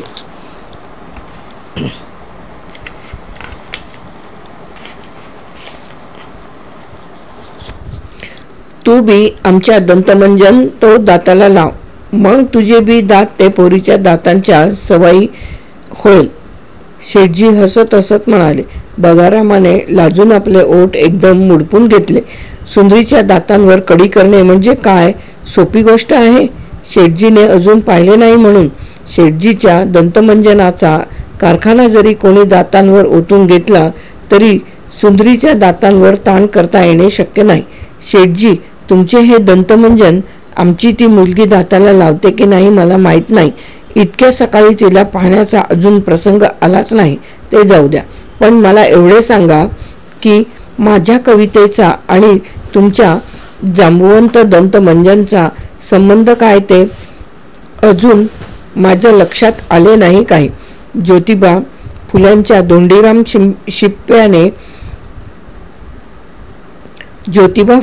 धोंडीराम शिष्याने आपल्या गुरुला जितक्या अद्विने प्रश्न विचारला असता तितक्या विनयाने बगारामाने आपली शंका शेठजींच्या पुढे मांडली. शेठजी मोठमोठ्याने हसू लागले.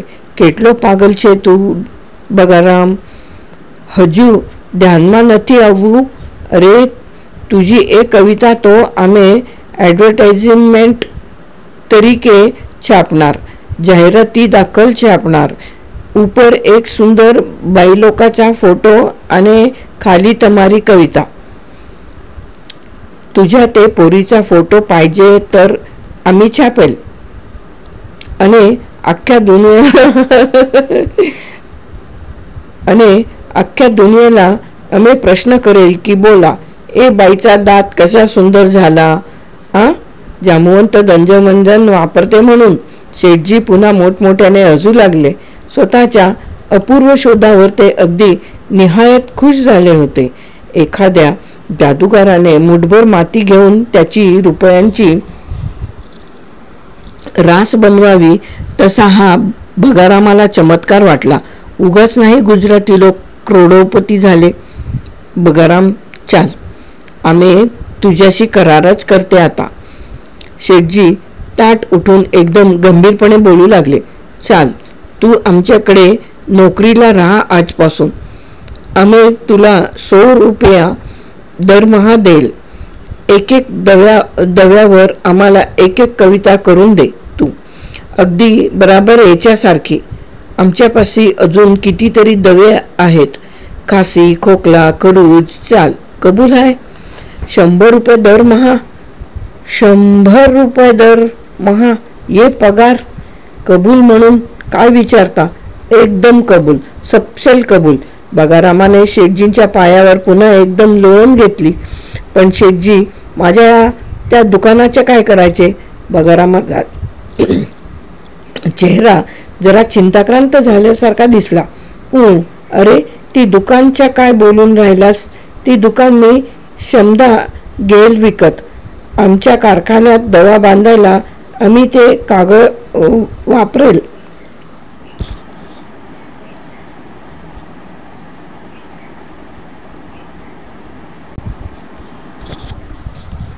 भगाराम ताडकन उभा राहिला. तात्याबाने लाथाडलेला, सुंदरीने झिडकारलेला, बबनाने गचांडी दिलेला आणि निराशेने मोटार गाडीखाली जीव द्यायला गेलेला कालचा भगाराम, तो बजरंग बुक डेपोचा दरिद्री मालक भगाराम, आज एका 6 ओळीच्या कवितेवर 1000 रुपये मिळविणारा आणि दरमहा 100 रुपये कमावणारा प्रतिष्ठित पगारदार झाला होता. कालचा भगाराम मोटार गाडीखाली चिरडून मेला. आजचा भगाराम वालजी शेठच्या दंतमंजनाच्या डबीतून रिपेअर केलेल्या मोटार गाडीप्रमाणे कोरा करकरीत होऊन बाहेर पडला होता. आता पाहतो त्या ताताबाची मिजास. जुन्या पुस्तकांच्या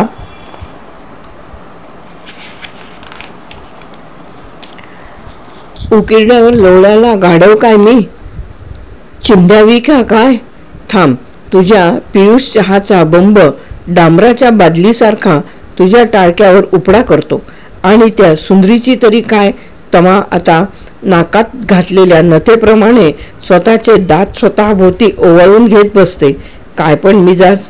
तिच्यासारख्या 56 पोरी तिच्या दातावर फेकून देईन आता. तिच्या नाकावर टिचून दुसरी करीन. हे बाल्याचे शब्द भगारामाच्या कानात घुमू लागले. त्याचे डोळे वीरश्रीने चमकू लागले, ओठ कापू लागले आणि तो बबन्या मोटारच्या तेला रोगणाने माखलेला बेंगळुरी मारुती भगारामाच्या अंतःकरणात सुडाच्या ज्वाला थैमान घालू लागल्या. आपल्या कल्पनेत उभारलेल्या प्रतिस्पर्ध्याचा गळा दाबण्यासाठी त्याचा हात नकळत वर उचलला गेला. तोच समोरच्या दारात बबन मूर्तिमंत उभा. सांधा खिळल्याप्रमाणे भगारामाचा हात खटकन खाली पडला. त्याच्या छातीत भूकंपाचा धक्का बसला. हा सैतान इकडे, अजून आपल्या पाठीमागे. अरे बबन, आज आम्ही नाही जाईल बाहेर. बबनला पाहून वालजी शेठ उद्गारले. गाडी गॅरेजमध्येच ठेवून दे. अरे पण थांब, ए भगाराम शेठला जरा बाहेर जायचं आहे. भगाराम शेठ? हा भगाराम शेठ कोण नवीन उपस्थित झाला आणि हा आला केव्हा इथे? बाटलीतून ब्रह्म संबंध बाहेर पडावा तसा काल रात्री आणलेल्या गठडीतून हा भगाराम शेठ बाहेर पडला की काय? डोहात बुडत असल्यासारखी मुद्रा करून बबन भगारामाकडे पाहू लागला. होय, तोच तो. जरी पुराण्या सुंदरीपाशी आपली बदनामी करणारा, तोच तो भेकड रद्दीविक्या. बर्फाचा शिराळ शेठ बनवावा तसा बबन जागच्या जागी थंडगार पडला. हाय रे नशिबा, आधी जर ठाऊक असते तर खुशाल याच्या छाताडावरून गाडी नेऊन रस्त्याच्या धुळीतच याचे दफन केले असते. पण आता काय त्याचे? काल रात्री गाडीतून आडवा आणलेला हा मुर्दा उभा बसवून आज हिंडायची पाळी येणार आपल्यावर. बगाराम, तुझ्या संगात बाजारमंदी जाऊन चांगले कपडे बिपडे करून ये जा. बबन, ए शेठ, सांगेल तिकडे न्या त्याला. ब्रिटिश सरकारच्या हातात सापडून निशस्त्र झालेल्या थिबा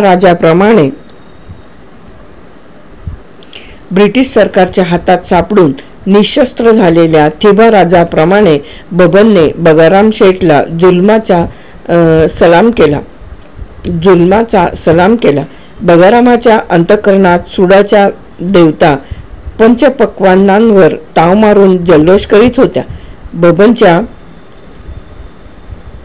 खांद्यावर बसून त्याच्या दोन्ही झिंज्या तोडायच्याच त्याने आता बाकी ठेवले होते. मास्तर मेल्याची सुट्टी मिळाल्यामुळे नाचत शाळेबाहेर पडणाऱ्या पोरांप्रमाणे उड्या मारीत बगाराम खोलीतून बाहेर पडला. बोलका ढलपा भिरकावीत निघालेल्या भिल्लाप्रमाणे वालजी सेठने त्याला दिलेल्या नोटांचे पुडके तो डोक्यावर नाचवीत पळाला. बबन मान खाली घालून आधीच मुकाट्याने चालता झाला होता. 4-2 दिवसानंतर एका दुपारी नंदनवन विश्रांती गृहाच्या समोर एक मोटारगाडी येऊन उभी राहिली. नेहमीचीच येणारी होती गाडी ती. मोटार गाडीचा आवाज ऐकून सुंदरी सहर्ष मुद्रेने आतून धावत आली. तात्याबा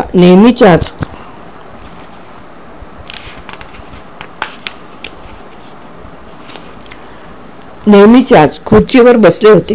त्यांनी देखील नीट मांडी घातल्यासारखे केले व गळ्यातील कळकट जानव्याचा जुडगा सावरला. मोटारीचे मागील दार उघडले गेले व आतून एक निराळाच गृहस्थ बाहेर पडला. सुंदरीच्या दातांवर ओठाचा एकदम अभरा चढला गेला व तात्याबा मांडी मोडून खडबडून उठले. त्या नवीन गृहस्थाने डोक्यावर जरीच्या काड्यांचा मोठा केशरी रुमाल ऐसपैस बांधलेला होता.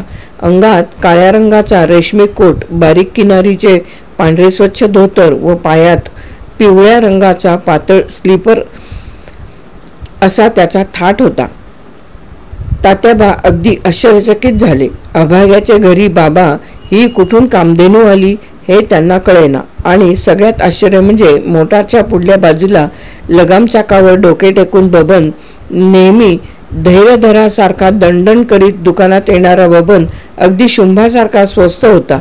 खास मालकच असावा हा आपल्या बबनरावाचा. लग्नानंतर प्रथमच गृहप्रवेश करणाऱ्या नवरदेवाच्या विजयानंदाने आणि वीरश्रीने तो नवखा गृहस्थ दुकानाच्या पायऱ्या ताड चढून वर गेला. तात्याबांनी एकदम कोपरापासून हात जोडून व पंजाच्या फटीत मानगुट रोवून भोर संस्थानातल्या आश्रिताप्रमाणे त्याला अदबीने नमस्कार केला. किती वेळ तरी तात्याबा आपली मान वर करीनात. आलेल्या गृहस्थाने तात्याबांच्या डोक्यावर प्रेमळपणाने थोपटल्यासारखे केले आणि तो म्हणाला, क्षमा केली आहे तुम्हाला तात्याबा, पुन्हा नका असे करू. उचलावर डोके आता. डोक्याला विंचू चावल्यासारखी तात्याबांनी आपली मान वर उडवली व ते एकदम मागे सरकले. केशरी रुमालाच्या खाली आणि कोटाच्या काळ्या कॉलरीच्या वर त्यांना बजरंग बुक डेपोच्या मालकाचे मुंडके हळूहळू दिसू लागले. कोण? बगाराम. खादीच्या टोपीची चुरमुडलेली चुंबळ डोक्यावर घालून आणि मांजरपाटाचे कुडते खांद्याला अडकवून पुस्तकाच्या कचरा पेटीवर बसणारा बगाराम अमावस्येच्या रात्री ओंकारेश्वराच्या रस्त्याने जाणाऱ्या इसमासारखा तात्याबांचा चेहरा एकदम पडला. त्यांच्या अंगाला दरदरून कंप सुटला. ते मागल्या पायांनी आपल्या खुर्चीपाशी आले आणि मटकन खाली बसले. ICS परीक्षा पास होऊन स्वतःच्या खेडेगावी प्रथमच आलेल्या एखाद्या चवंढाळ तरुणाप्रमाणे बगाराम नाक उडवीत व भुवया मुरडीत दुकानाचे निरीक्षण करीत एका खुर्चीवर जाऊन बसला. सुंदरी एखाद्या पालीसारखी एका कोपऱ्यात चिकटून बसली होती मधून मधून बिन अभ्र्याची वेताच्या काड्यांची छत्री उघडावी तशी तिने आपल्या दातांची उघडझाप चालविलेली होती. सुंदरे, प्रतापरावांच्या सुरात बगाराम ओरडला. सुंदरीच्या अंगावर शहारा उठला.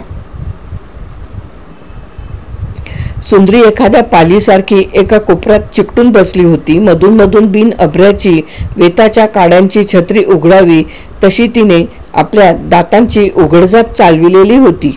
सुंदरे, प्रतापरावांच्या सुरात बगाराम ओरडला. सुंदरीच्या अंगावर शहारा उठला.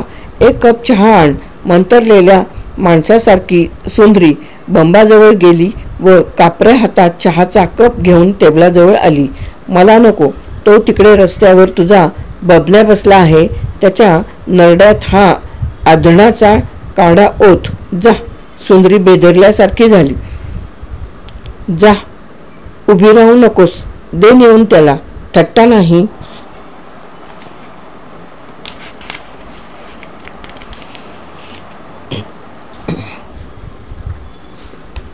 बगारामाचा सूर जास्तच चढला. आर्य स्त्रीच्या आज्ञाधारकतेने सुंदरी चहाचा कप घेऊन बाहेर गेली व तिने बबनच्या पुढे चहाचा कप केला. झोपेतून उठल्यासारखे बबनने वर पाहिले व शांतपणे कप रस्त्यावर उपडा करून पुन्हा बशीत ठेवून दिला.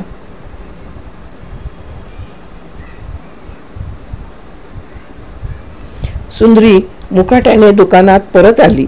सुंदरे, बगाराम दुसरा ऑर्डिनन्स ओरडू लागला. सुंदरी बगारामा शेजारी येऊन कापत कापत उभी राहिली. तो तिच्याकडे रोखून पाहू लागला. क्षणभर तो काही बोलला नाही. सुंदरीला जरा धीर आल्यासारखे वाटले. किंचित हसण्याचा प्रयत्न करून ती अखेर शेवटी घुटमळत म्हणाली, बगाराम बुवा. बगाराम ताडकन उठून उभा राहिला. सुंदरे, तुझ्या चहाचे आधण माझ्या अंगावर ओतलेस तरी हरकत नाही, पण मेहरबानी करून मला बगाराम बुवा म्हणू नकोस. बगाराम. सुंदरी चटकन लाडीकपणाचा आविर्भाव आणून म्हणाली, आज मोटारीतून मला फिरायला. सुंदरे.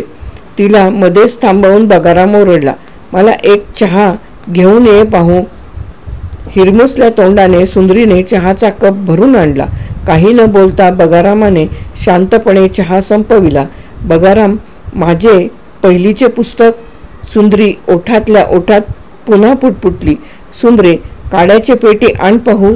तोंडात घातलेली सिगारेट ऐटीने शिलगावीत बगाराम एकदम उठला.